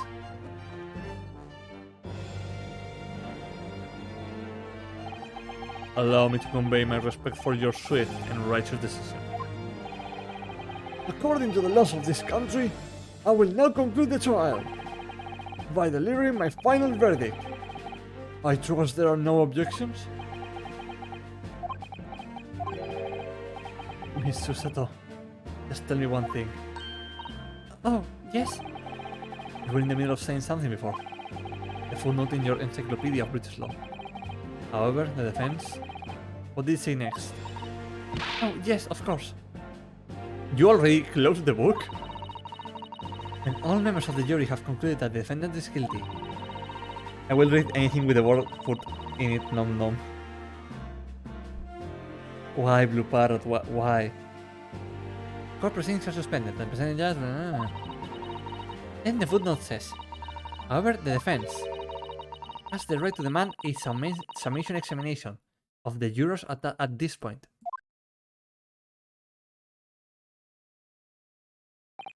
A summation examination? Objection! A summation examination? From which century has that tome you have there been resurrected? Ah! Judging from the binding, I would say that book is at least 50 years old. Any modern text on British law wouldn't even give such an antiquated procedure a mention. It's a relic, long forgotten, and certainly no longer practiced. Your cringe fits me. So you're out of luck. Oh. He just raises his armband. What even is it, Mr. Sato? This so-called summation examination. Oh, one moment, and I will read about it. She's fast flipping those pages. You won't demand the right to a procedure before you even understand what it entails. Typical Nipponi. Wow! Racist match. Alright, Mr. Naruhodo. I think I understand. It seems that under this procedure, you will be able to appeal to the members of the jury. Do what, exactly? Appeal to them to change their leaning and reverse their decision. And it says here that, if successful, the proceedings of the trial must be resumed. Make them reverse their decisions. Yes! In times gone by, barristers would use a submission examination to attempt to influence the jury's decision. But that procedure became something of a formality with no practical benefit really. So it rather fell out of use. I wonder why. Because it was devoid of purpose. Changing just one member of the jury's mind would be hard enough, let alone several. And we use money and personal fame? I think not. No self-respecting defense barrister would even assert his right to try in this day and age. Still, I don't see any mention of the procedure actually being formally revoked. What are you suggesting? I'm suggesting that, although it may be antiquated and largely forgotten, it isn't yet extinct. What do you think, Mr. Naruhodo? Oh. A summation examination, or last possible option. Do we assert our right to carry it out, or admit defeat? We press on. Can we use threat? Pit picks?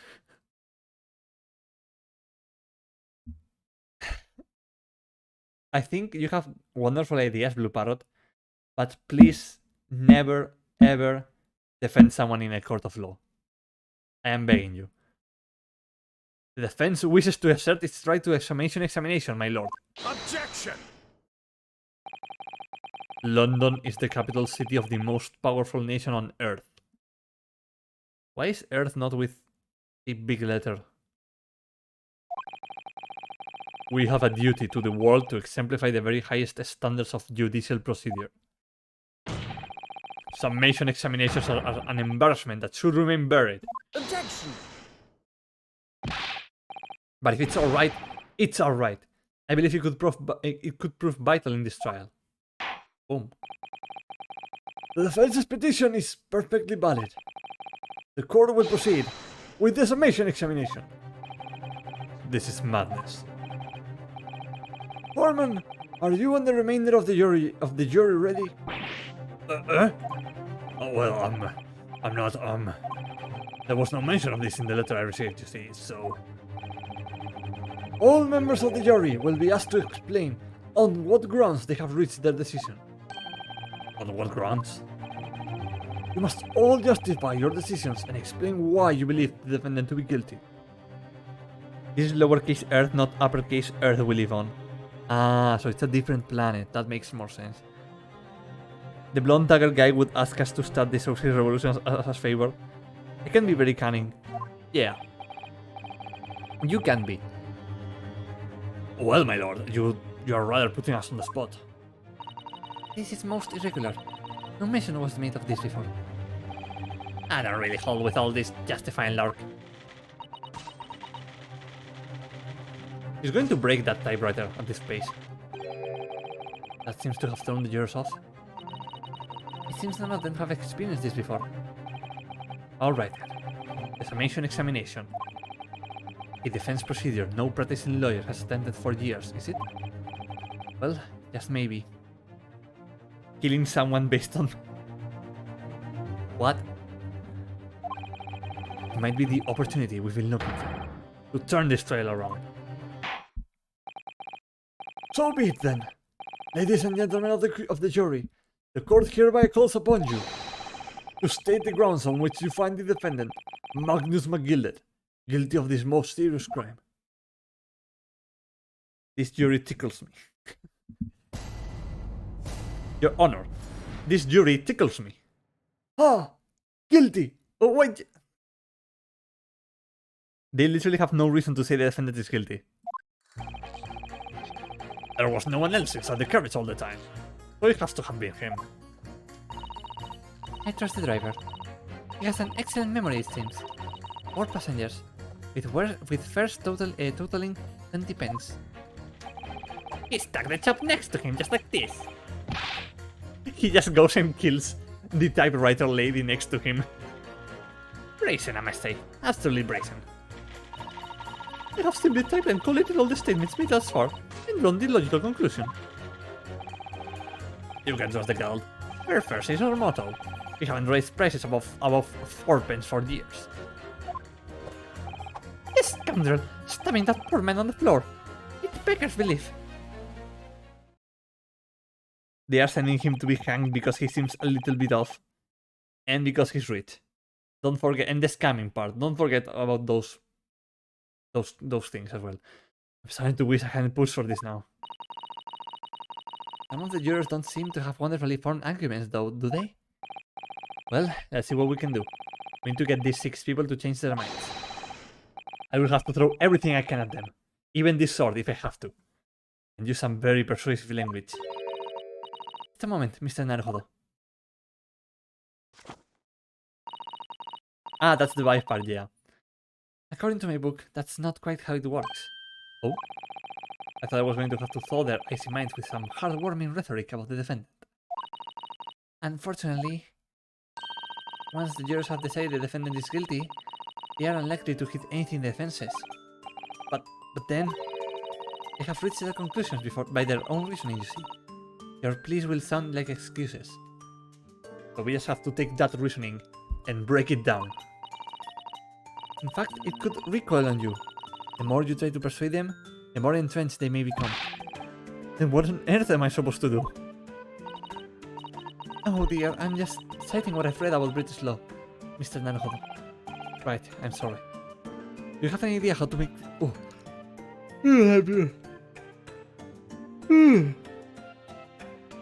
Sorry. I'm a bit sleepy. Do you have any idea how to make this work then? Well, from what I can understand, the key to this procedure is using the jurors' own words to make your arguments. What do you mean? Well, the 6 members of the jury are randomly selected members of the public. They may appear to present a united front, but the truth is, they are complete strangers. Who just happen to find themselves here in the courtroom together. And that's the way to break them down, you say? Yes, exactly. We must listen very carefully to what each member of the jury says, and see if we can identify any contradictory statements. If we can then contrast the statements and pit the corresponding jurors against each other. I see. There's contradictions in what 2 or more jurors say that we're looking for. In a way then, this is similar to a regular cross-examination.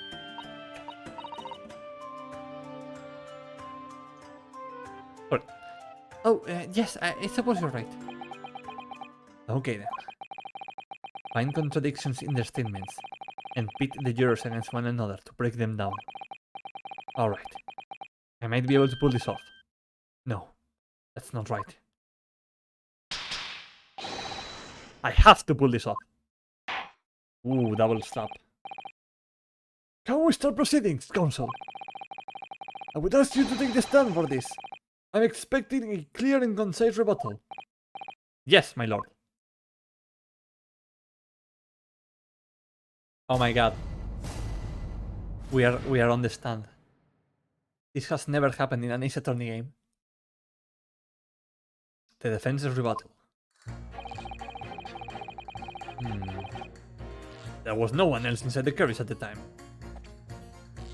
But it has to have been him.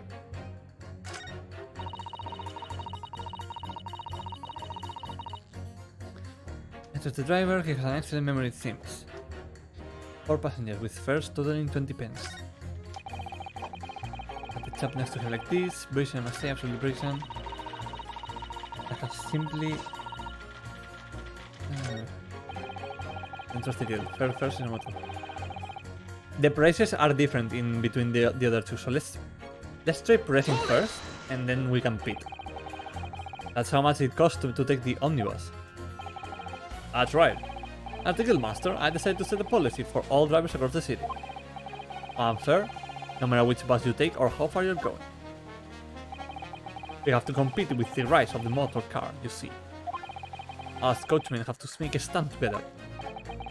Motor cars, you say? Yes, and this murder on one of our bosses is extremely damaging to our cause. It's beyond bail.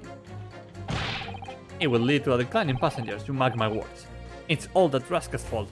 He has to pay. To the crime of his bosses that he's more worried about. Anyway, every member of my guild is reliable and trustworthy. If the driver says he saw him do it, that fellow in the dock is as guilty as sin. Scoundrels find that poor man on the floor. Like, they keep saying floor, but he wasn't on the floor. Okay, so we're going to pit. There's no one else. Against her. Objection! Those two statements clearly contradict each other. They do? Explain yourself, Counsel. Me? Oh dear, what have I said? I swear on Silver Blaze's name and name, I haven't the first idea what you're talking about. Oh my god, the camera is moving and he's moving. This is great. According to the group testimony we've heard so far, there were 4 passengers on the omnibus on the night in question. And according to the coachman, Mr. Beppo, he took 20 pence in fares. Quite right, I have those precise details typed neatly here in front of me. And juror number 5 also told us the following. The fare for the omnibus is always 4 pence. That it is, a fair and convenient single price. That's the way London's carriage should be operated. But that doesn't add up at all. In fact, it leaves a glaring discrepancy in the facts. Why, man? Why? 4 passengers are paying 4 pence each. If you do the multiplication, It would be 16 pence. exactly. As I said, it doesn't add up. The figures are different. By 4 pence, in fact. Or precisely 1 person's fare. 1 person's fare? Yes. In other words, on the omnibus that night, it's distinctly possible. There was another passenger we've heard nothing about. Good gracious. This can't be right. Coachmen of the guild are good, honest men, once and all. Trustworthiness is our watchword. The figures your coachman claims most certainly do not add up. Your watchword, good sir, is a fallacy. I beg your pardon? Mr. Guildmaster, I think you ought to consider that if this trial were to end now, the news will surely spread all over London. The news that one of your coachmen tried to hide the fact that he lets nefarious characters ride his omnibus. Alright then. How do I make it so this miserable trial doesn't end,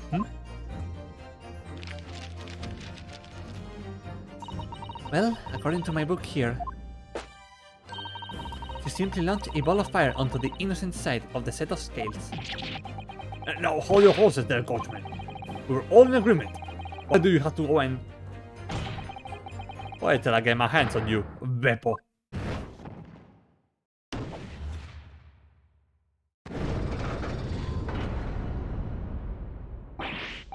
Ugh, this is all very irritating.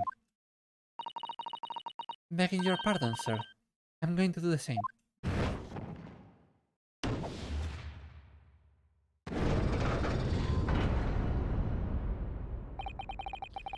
For the love of Mike, not you as well. A penny can be the difference between a smile and a tear, after all. I certainly can't put my trust in someone who doesn't follow my exacting standards in financial matters. Oh, really? I, for one, think it's only proper that we hear from the witnesses again.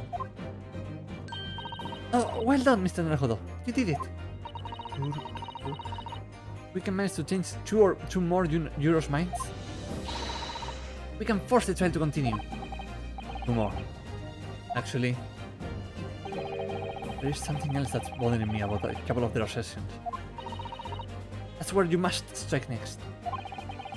I need to pit 2 or more Euros against each other, and so there's another contradiction in their assertions. Exactly, you can do it. Well, the scales of justice have shifted, but they still weigh heavy on the side of guilt. Counsel, you have the floor again. Continue with your summation examination. I'm changing my nailing to innocent. I should like to hear what the slipshod bookkeeper has to say for himself. Okay. I thought this child has to continue so I can get to the bottom of this corruption. Not guilty, I say. Yeah, it's the... Like, if he was on the floor, the stabbing motion wouldn't really make sense. Objection! Those two statements are completely contradictory. What? Explain, counsel. Post haste. Oh dear me, I was only knitting a jumper for my other half. What is this old claptrap? What does contradictory even mean, I ask you? We've heard from more than one witness that they allegedly saw the actual moment when the defendant stabbed the victim. Now, out of curiosity, juror number 3. What? Can't you see that I'm busy here? How would you say the defendant stabbed the victim? What sort of motion was it? Ha! Want to test me, do you? It was like this. I fell next to him without even getting up. Just like the prim banker said. Yes, that was Mr. Fairplay's testimony. Quite true. Now then, juror number 6. Oh, is it me, is it? What can I do for you, young man? How would you say the defendant stabbed the victim, madam?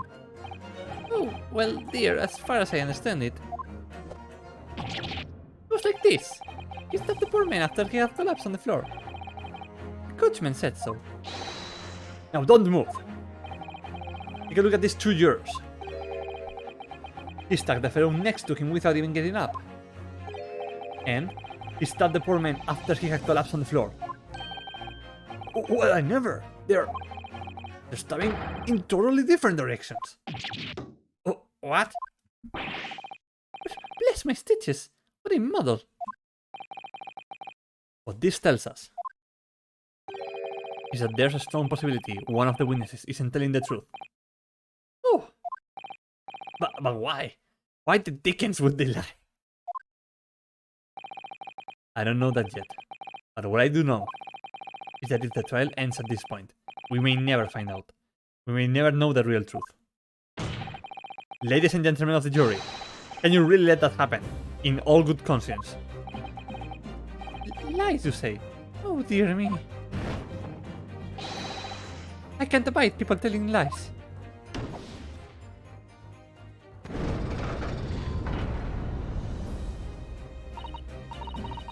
The scales. I don't believe it. I don't know. What voice did I give this guy in? I don't believe it. I'm going to go give voice because why not? Wait. Now hear this, my fellow jurors. I warned you. You cannot listen to this man. Look at him in his black suit. He's clearly some devious Eastern sorcerer using magic on us all. If I could use magic, do you really think I would be putting myself through all this? Answer me this, Dark Jinx. Uh-huh. Me? What exactly is the problem? What of it if 2 witnesses have slightly different recollection of events? What of it? Let's say Shylock did stab the victim as he was sat next to him on the omnibus. And this young dandy saw him do it. And now let's say the victim collapsed on the floor. And then the Shylock stabbed him again. This old lady saw him do it. Well, what's to say it didn't happen like that, Who are you calling a dandy, sir? Why I should take this next to you? Who are you calling on? Why I should take this nail to you? They're ready to kill each other now. But could the foreman of the jury be right? Did the 2 witnesses see 2 different moments of the same crime? It is out of the question.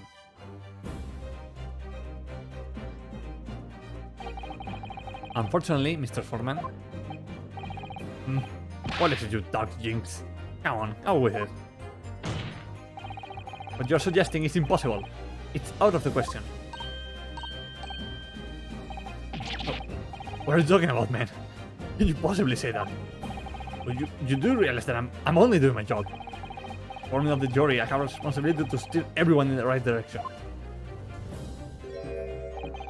So where's your evidence, man? That's what we want to see.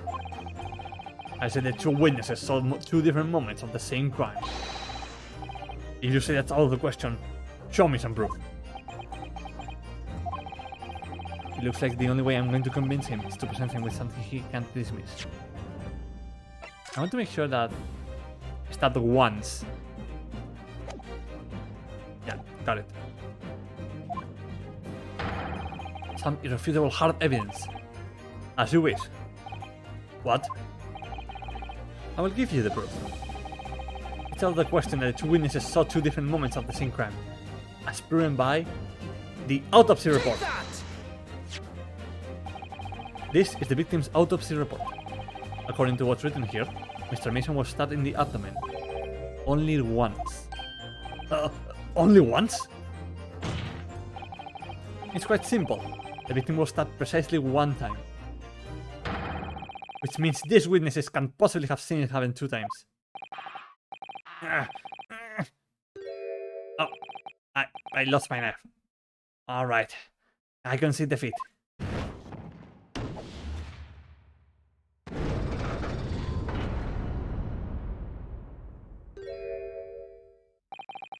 Wait, that means 4 jurors are now leaning to not guilt.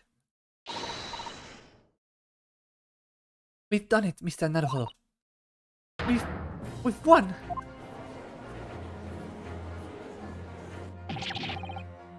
What are you playing at, you dandy fool? Let your trap, sir. No one deceived me. We got a consensus. I said, set your trap. I know a liar when I see one. And if the chap ever dares to cross the threshold of my shop, I'll take this razor sap. Oh dear God. And shave every last hair off his head. Please tell me he's a barber. Well, in a quite remarkable turn of events, the defense's summation examination flipped the balance of the scales of justice.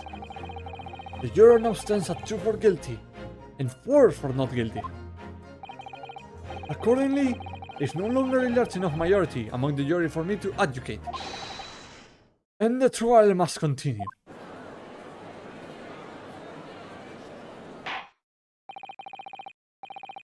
I hereby ask the defense, prosecution, and witnesses to return to their places. And I call upon all you to continue to pursue the truth.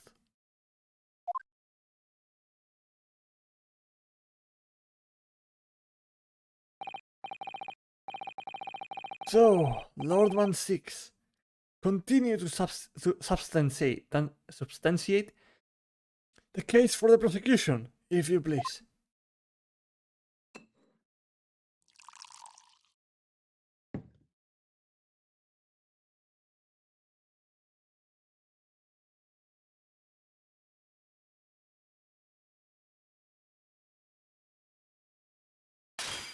Oh. Having savored the rich aroma of the carmine contents of this hallowed chalice,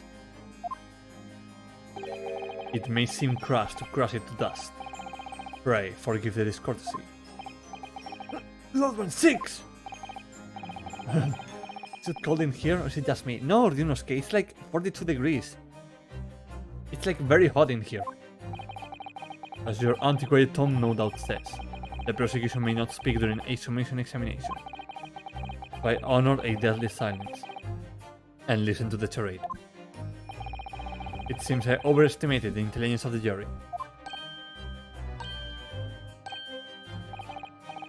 Well, no matter. There's nothing so... Oh, sorry.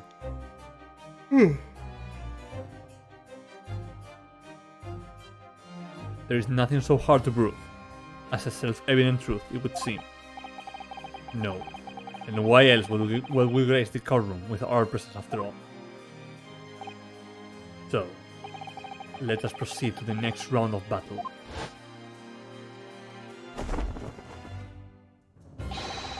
Bring forth the witnesses once more. Oh, he's edgy.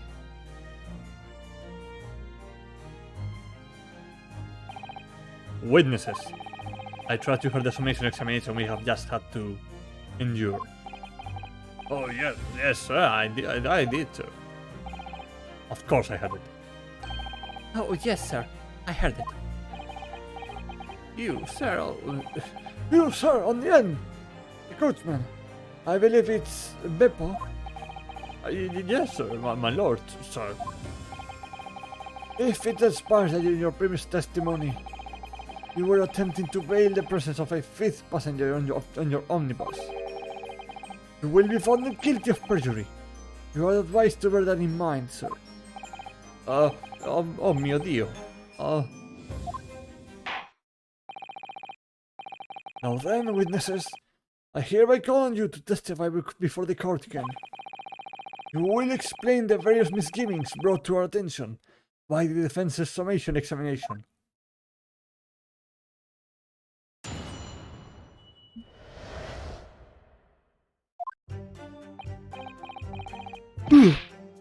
Sorry. I only carried 4 passengers that night. I tried it, but Well, I for one was told I had to pay 5 pence for the bus. That's on the ferry, kid. And then I saw that blood curling inside as well. It's all too much. I tell you, I saw McGilda stabbing that man. Everything I said before stands. oh yes, he stopped happening. He did. Think so, yes. Counsel, make sense of this for me, please. I wasn't listening. The phantom fifth passenger conjured into existence by my learned Eastern friend never existed. The confusion has arisen from the coachman's sly little cosenage. Oh. Beppo, explain yourself. I'm very sorry, Goldmaster. The girl's fare is 4 pence across the board. You know that. Am I to understand that you've been overcharging our passengers by a penny a fare? It's so cold on the last run of the day. It's always half empty. You have been dishonest, coachman. I'm so sorry. You're a disgrace, Beppo. A disgrace. Your selfish actions have brought dishonor on the entire guild. If I may, sir. I had to pay 10 pence on the bus just last week. What? 4 passengers at 5 pence is... It is, yes, 20 pence. I've done the arithmetic 10 times already. I just can't make the result come out differently. No, that figures. Well, it would appear that one of the aforementioned misgivings has already been explained. So, counsel for defense, your cross-examination, if you please. We've already had the pleasure of a protracted summation examination today. I see you intend to continue the parlor games.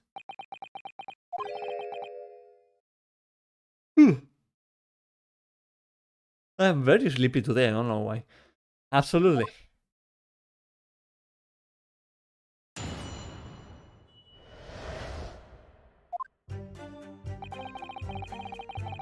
Carry 4 passengers, but Hold it! So, there are only 4 passengers on your carriage, but you didn't charge the standard 4 pence per fare. Me too, I'm super sleepy, I hate it. Yeah, it's like... I don't know, I slept from... I think it was 11 PM to 7.5. But it's not like I didn't sleep enough. Is that right?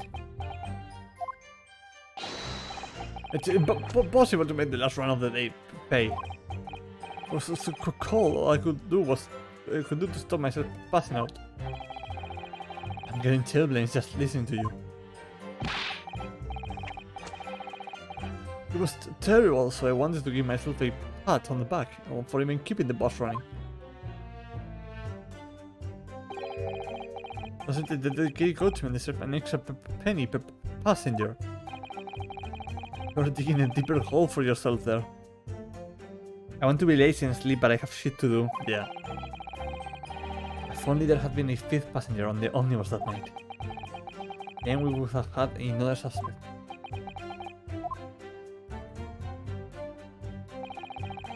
Well, I for one was told I had to pay 5 pence for the bus.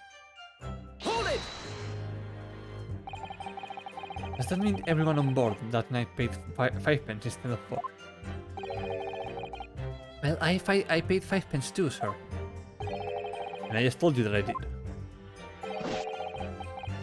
A flat fare of 5 pence across the board. Not something to be proud of.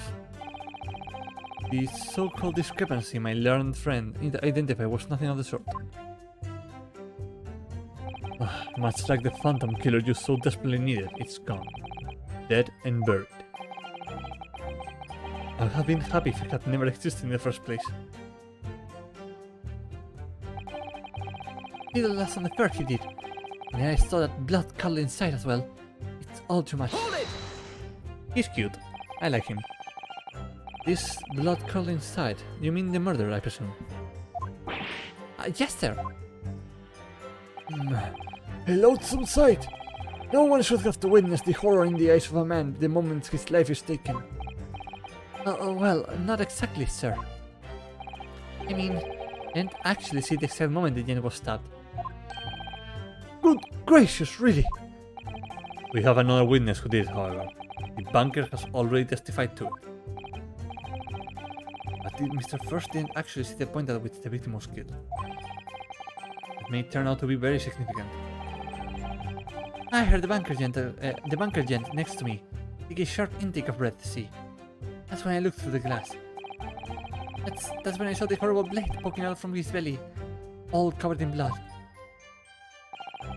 Every time I see a knife now, I can't help screaming, even when I'm eating. I told you, I saw McGilded stabbing the man.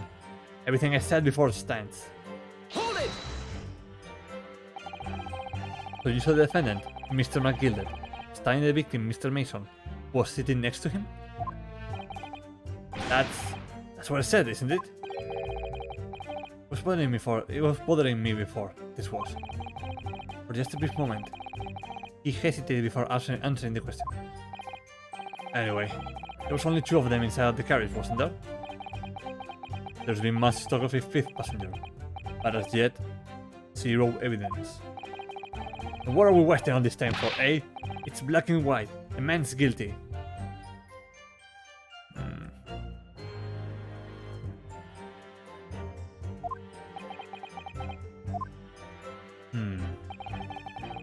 Something about Mr. Fairplay's testimony just jars with me. I wish I could work out what it was.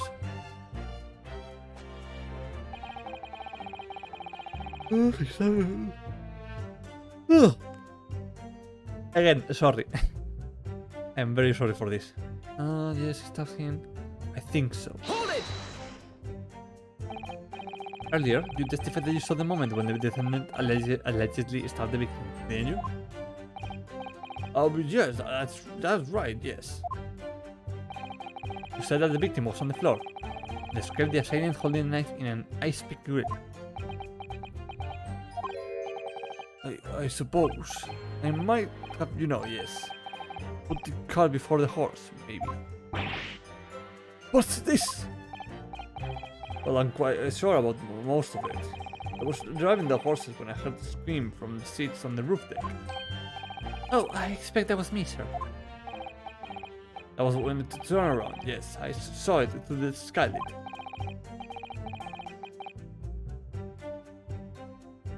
So you had to climb all the way up to see it, right? Right, and the fellow holding the handle was the famous man, yes. So, in short, you didn't see the moment when the victim was actually stabbed at all. I really thought I did, but when I go over it again in my head, no, I suppose I didn't actually see the precise moment of the stabbing, did I? Excuse me! Excuse me, do you have a moment to say? Do you have something to say about that, Mr. Fairplay? Now you listen to me. I know what you're thinking. He didn't really see the exact moment the fellow was stabbed. What are the chances of that? Huh? Are you asking me or telling me? He's getting flustered. Maybe I'll extract some new information from him if I answer him cleverly. Would he have just happened to see the exact moment the crime was committed? Some days are just like that.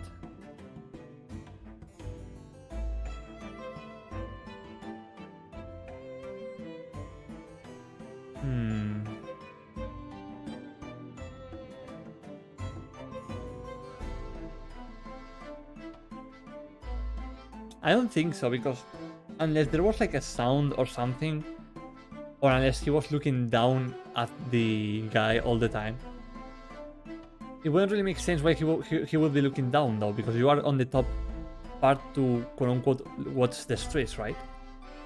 So it really doesn't make sense. Well, it's a little hard to believe, certainly. Unless you spend your time peeping through a skylight on the top of an omnibus, that is. Peeping? I'm a respectable city banker, I'll have you know. And I know what I saw. I saw it as clear as a ballard day. It was a grim scene, I don't mind telling you. Thank you, Mr. Fairplay. Oh, excuse me if I was getting a little hot under the collar there, my lord. I will ask you to surrender your testimony. A clear statement about what exactly you saw. Oh, I can do that alright. I'll tell you just how grim it was. You think I would forget the sight of those blood-soaked hands? And here we go. Objection! Blood-soaked hands? Well, I mean that soak might be laying it on a little thick, but anyway, there was definitely blood all over them. Both of them were covered in it. Well, I'm very sorry to disagree, Mr. Fairplay. That's more than a little peculiar. What? Here are the gloves worn by the defendant, Mr. McGillet, on the night in question. Well, that was comically fast. I mean, we had to do the summation examination thingy to get here. So this is like the first thing that we have presented in the entire court. Well, if you don't count the summation examination, you know, but aside from that...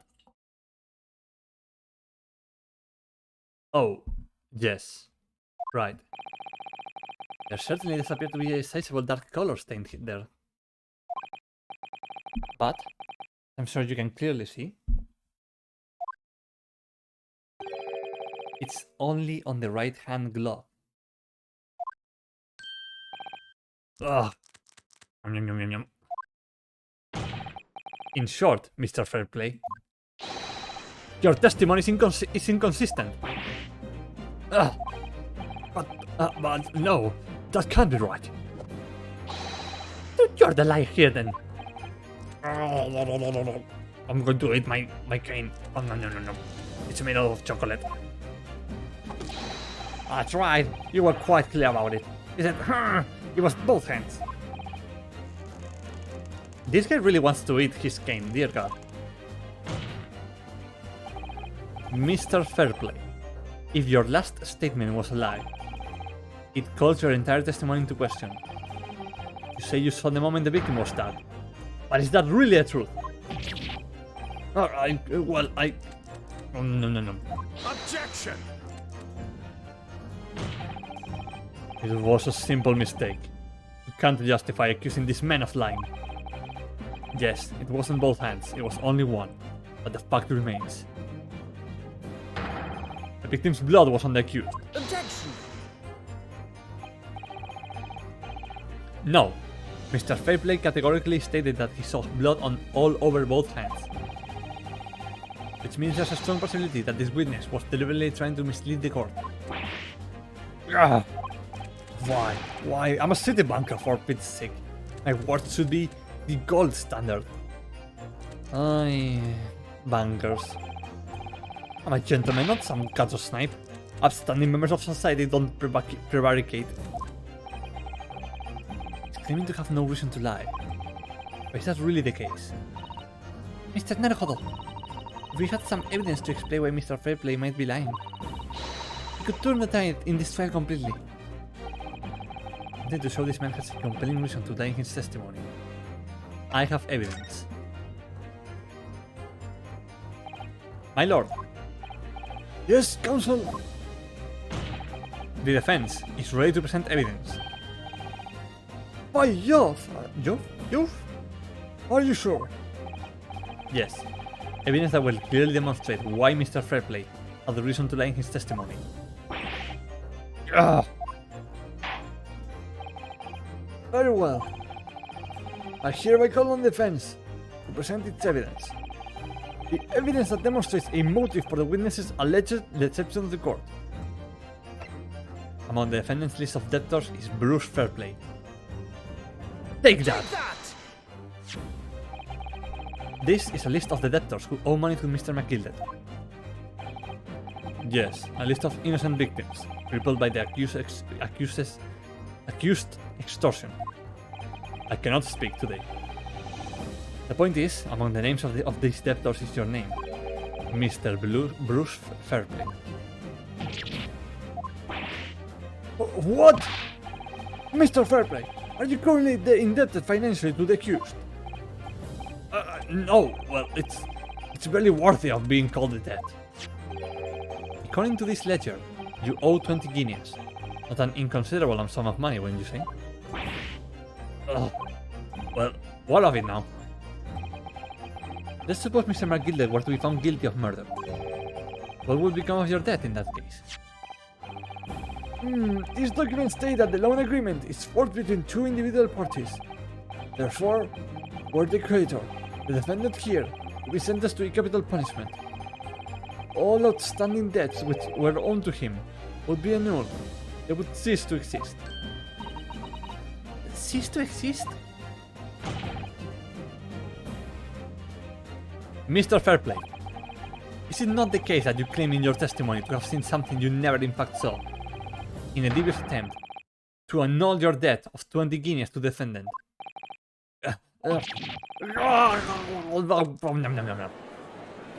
He really likes to eat his cane. Order! Order! Order! Mr. Bruce Fairplay! Yes, my lord. Let me ask you again, and be aware that your answer may have most serious implications upon your future, sir. Did you, or did you not, see the precise moment in time at which the defendant is alleged to have thrust a knife into the victim?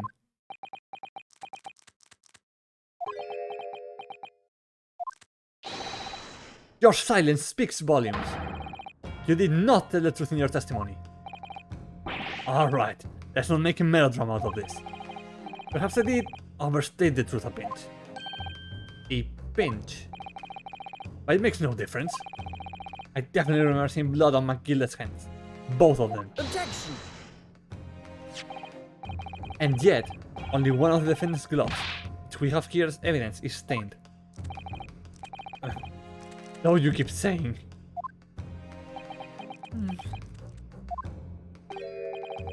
I wonder if I might be allowed to speak, sir. Go ahead, Mr. First. Well, the thing is, I think I remember seeing it myself, as it happens. In what? The blood, sir, on the assailant's heads. I think, yes, I'm almost sure that it was on both of his hands, not just one. What? What?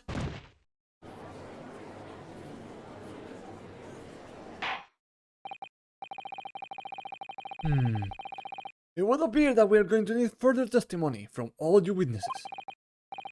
This time, I would like to know precisely what you did and what you did not see. Do I make myself perfectly clear? George. Mr. Nergodo, this is good news. The course of the trial seems to have shifted slightly at last. Yes. I might finally have a chance to turn these things around here.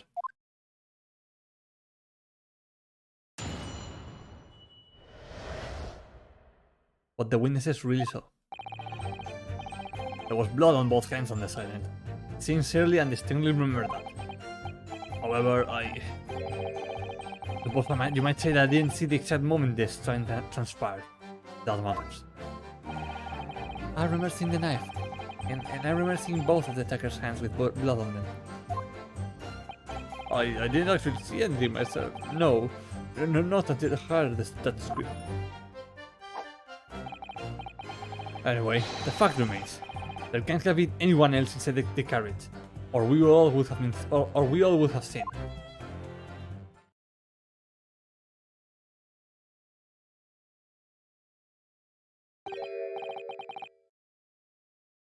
Well, lo and behold. In point of fact, not one of you was witness to the crucial moment the crime was perpetrated. I apologize, my lord, but honestly, there was no one else inside that carriage. The man's hands were covered in blood. Much incriminated evidence is tantamount to saying that we saw the man do it. That's really not what testimony is about. Let me check something real fast. Hold up. I think I'm going to keep going for 15 or 20 minutes more, and then we will probably just cut it short. I'm getting very hungry and I need to go prepare myself some dinner. Let us examine the interior of the omnibus at once. The victim's fresh blood is clearly visible on the seat, corroborating the witness's account. In other words, there is no substantial nor significant changes in the fact of the case. Very well. Your cross-examination, please, counsel. Yes, my lord.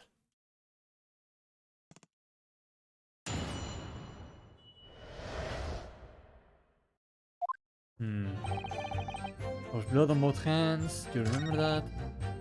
But you might say that I didn't see the exact moment that something transpired, if that matters. I remember seeing the knife, and I remember seeing both of the attacker's hands with blood on them.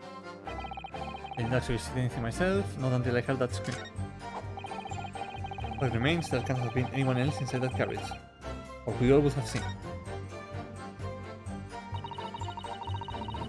The fair play didn't see Mr. Mason being stabbed at all.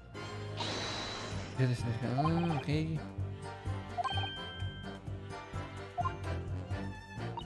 Yeah, I think it's the angle of the...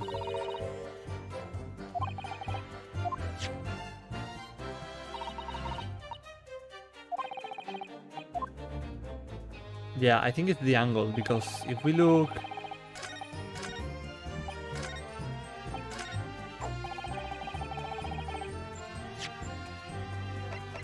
If we look in here...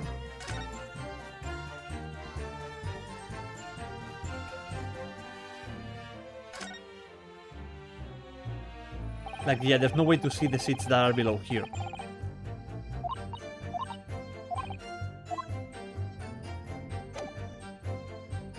Objection! Allow me to confirm one thing, Mr. Fairplay. You were riding this omnibus and witnessed the events in the cabin through the skylight in the floor of the upper deck. Is that right? That's right, yes. In that case, there is a portion of the cabin interior that would have been out of sight from you. What? My golly, really? Obviously, at this stage we can't say for sure. But the possibility cannot be denied that at the time of the incident, there could have been another passenger in the enclosed cabin of the omnibus. Objection! Enough hypothetical meandering, my Nipponese friend. The prosecution demands that you substantiate your claims. After all, the scene of the crime is here, in the flesh. Very well. I will uphold the prosecution's demands. We will identify the area on this cross-sectional plan of the omnibus. Where exactly in the omnibus are you suggesting that this potential extra passenger could have been situated? Well, if they were here, and the murder took place here, then clearly... Take that! Both rows of seats on the roof face in the direction of travel, whereas the seats in the enclosed cabin face each other, which means the visible part of the cabin, which passengers on the roof deck can see through the skylight, is a safe drawn in here. Oh! That's right, my lord. As you can see, the seat opposite the one on which the victim and his attacker were sitting is obscured from view. In other words, if someone had been sitting on that seat, it's quite possible that the witnesses would have been completely unaware of it. Ah! Objection! It's quite possible some phantom was sitting there. You Nipponese have a foreboding habit of obscuring the truth with ambiguity. I concur with the prosecution's rejoinder. In a British court of law, evidence is paramount. I cannot entertain this conjecture, counsel. That is, unless you're able to put a name to this mysterious passenger to whom you allude. Can you, Mr. Naruhodo? I don't think we can at the moment. Male Strongheart. Magnus. Barakman 6. Mason. And the three gentlemen.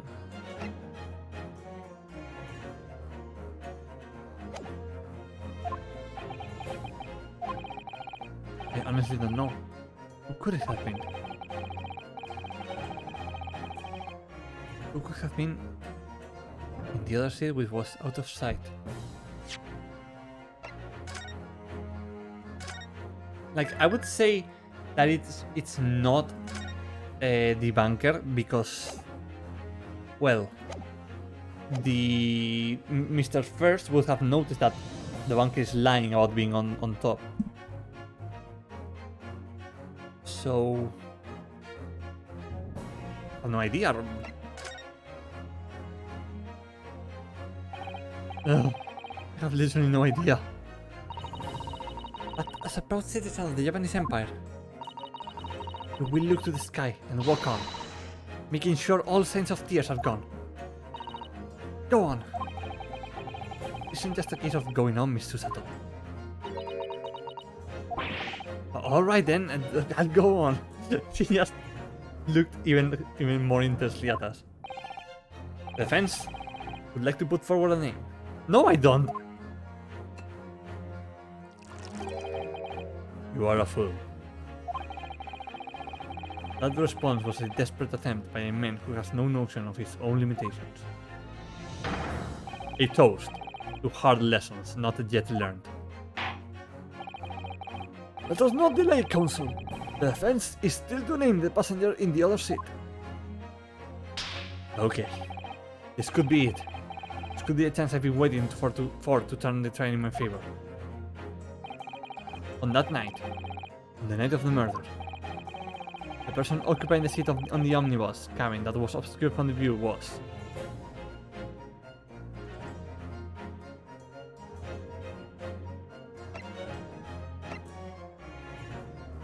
It has to be him, right?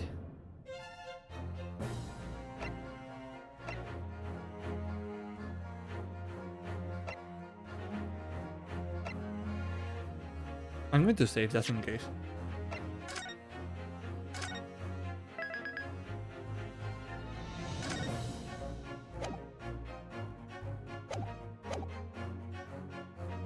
Take that! Yes, concealed in the blind spot of the cabin that night was none other than this unexpected passenger. Yeah, I know, right? Whatever so-called logic you used to arrive at that conclusion, it matters not. Because your answer has made one thing abundantly clear. The real blind spot is inside your head. And it will appear to be unusually large. Ugh. You could have just said that's not the right answer. Mr. Naruhodo. Our task here is to defend Mr. McGilder. And we're working on the assumption that he is innocent of this crime. Yes, of course. Why? That must mean then someone else inside the omnibus with Mr. McGillet. True culprit. Right. Oh! Of course, so the two people sitting inside the cabin that the witnesses saw through the skylight that night. They were the victim and the real culprit. Yeah, I should have figured that it was the other option. As though we've all been making a false assumption. The witnesses weren't looking at Mr. McGilder at all. I mean, he has to have been sitting somewhere else. It does not delay, counsel. The fence is still to name the passenger. Okay. Let's do it for real this time.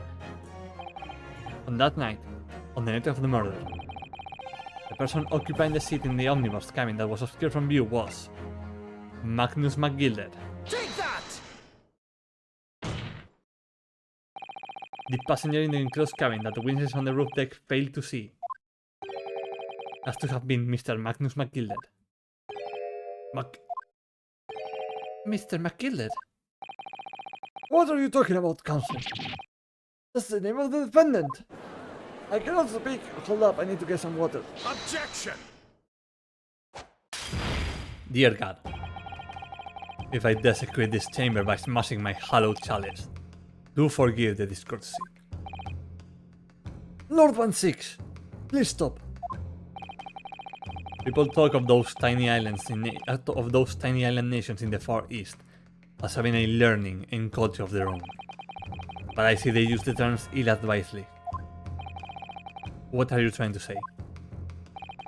Let me explain in terms that even a student of an artless backwater such as yourself might understand. When the bloody scene unfolded, the victim and his assailant were sitting side by side. Multiple witnesses have attested to the fact. It's the very premise on which this case is built. Objection! But that premise may be wrong. What? The victim really was sitting beside Mr. McGilder. It creates an inconsistency that can't be reconciled in any way. What inconsistency, counsel? The defendant's gloves, my lord.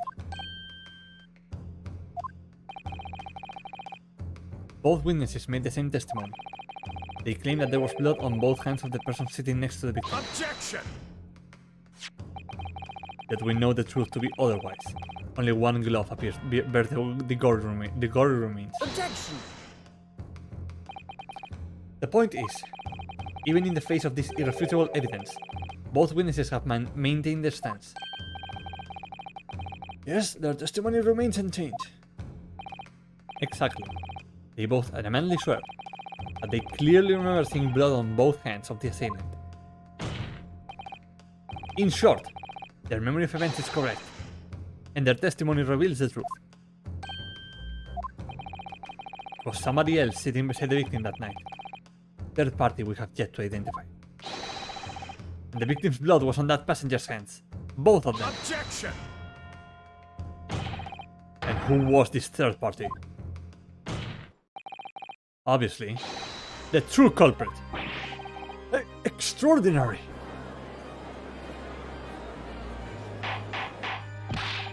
Order! Order! What exactly are you postulating? Objection!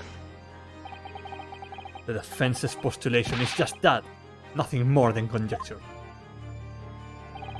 The witnesses have clearly stated that they saw the accused. Objection! But when elaborating on this testimony, Mr. Fairplay said the two of them were wearing hats and I couldn't exactly make out their faces. Yes. The tops of their heads were obscured by the roof. I could see the rest of them though. Yes, that's right. Both gents were most certainly hatted. Hatters do tend to notice such things, sir. And what particular styles of hat did the two gentlemen sport, Mr. First? I'm afraid I don't remember. You called yourself a hatter? The style of hat makes no difference. There was no third passenger in that cabin. How can you be so sure? Because if there had been, the accused, Mr. McGilder, would undoubtedly have offered to depose the fact. Unless, that is, You're proposing an even more preposterous explanation. That the accused failed even to notice the presence of the true culprit in the very cabin in which he traveled. Ah!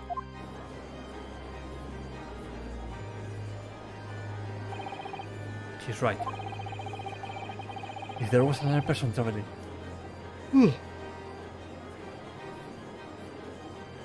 Sorry, in the enclosed cabin of the omnibus.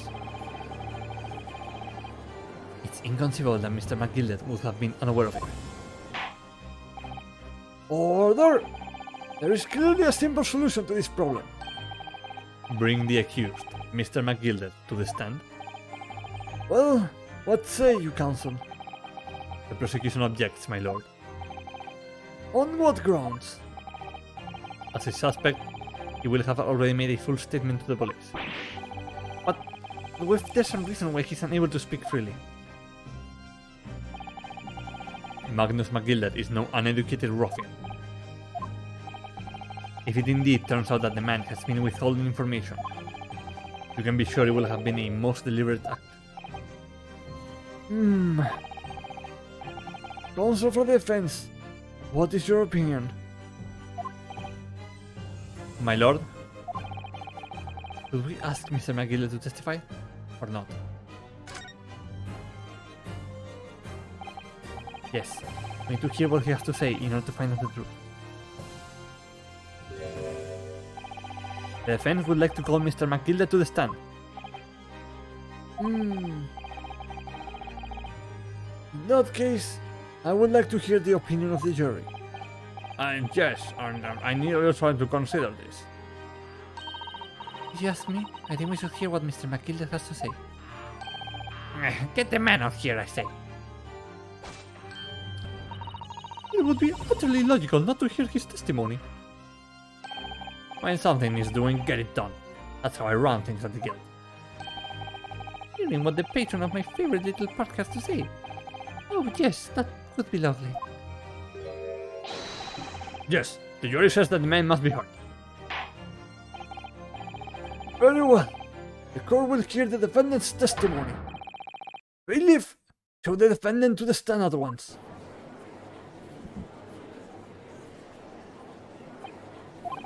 Now, maybe what actually happened that night will finally become clear.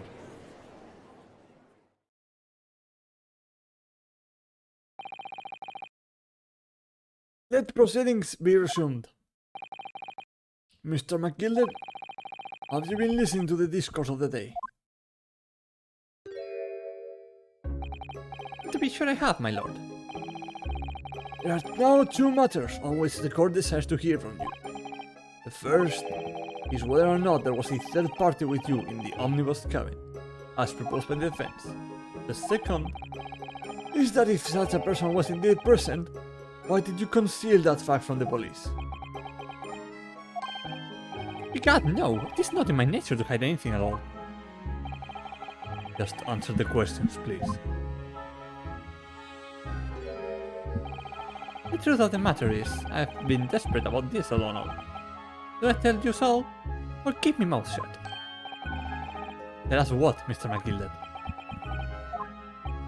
The fine fella represented me. The fine fella represented me is absolutely right. In the carriage on the night with myself and the other men, there was another passenger. It's true! Hey, it was me who helped the little urchin get away after it all happened. You... What?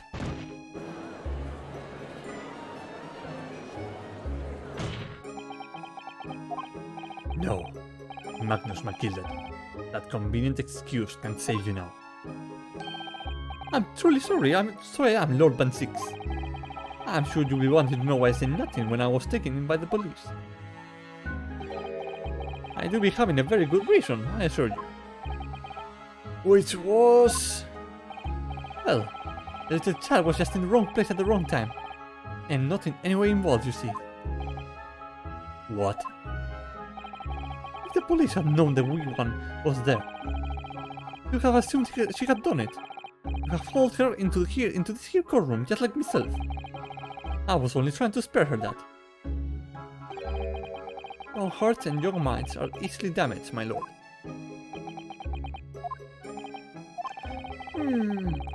And who was this young child of whom you speak? That I don't know. You don't know. Hey, well, we think we just happened to be in the carriage that night. I never saw her before or since. We have absolutely no reason to believe this man. The prosecution calls for the witnesses' statements to be disregarded by the court. No, I wouldn't be surprised. The archer isn't here in this courtroom as we speak, listening to the proceedings. What? Bang! Someone is dead. Ah, smoke! Fire! There's fire! Look, something's trying to get away. It's no use. I can't see anything through the smoke. What is going on? Be careful, Mr. Naruhodo. Cover your face. Bailiff, don't let the accused escape.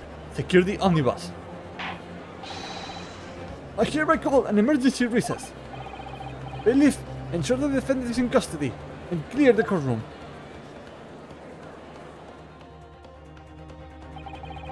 We were hurriedly removed from the smoke-filled courtroom by the bailiff. Amid scenes of chaos, people stumbled over one another in their desperation to flee the chamber. We had no idea what was happening. All we knew was that, for the time being at least, the trial was suspended. To be continued.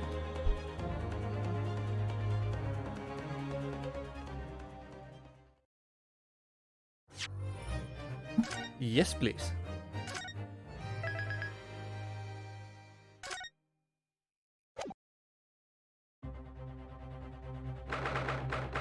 And that's it for today.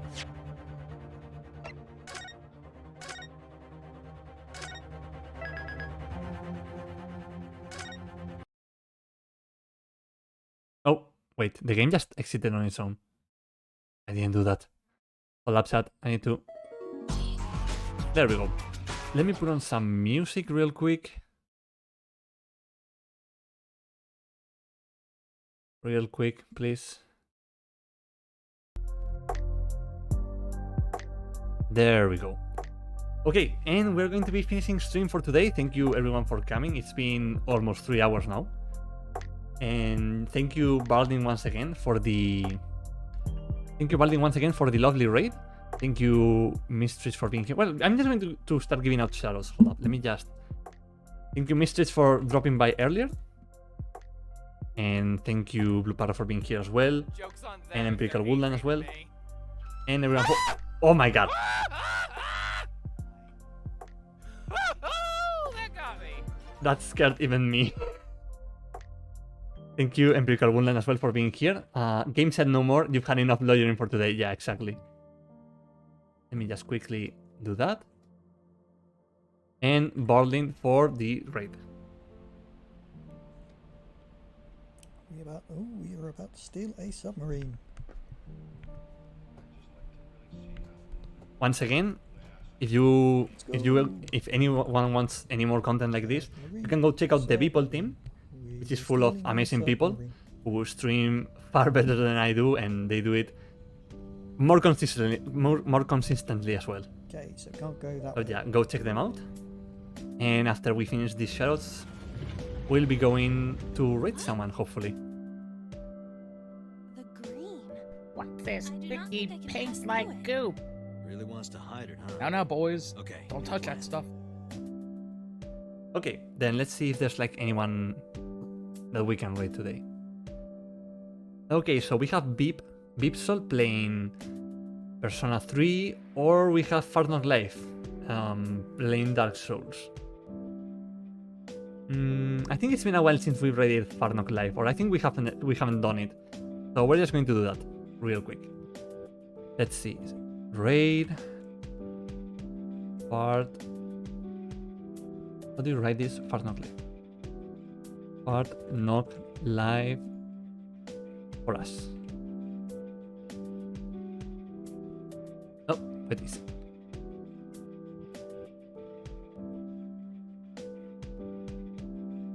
I'm going to have to do it the other way. Hold up.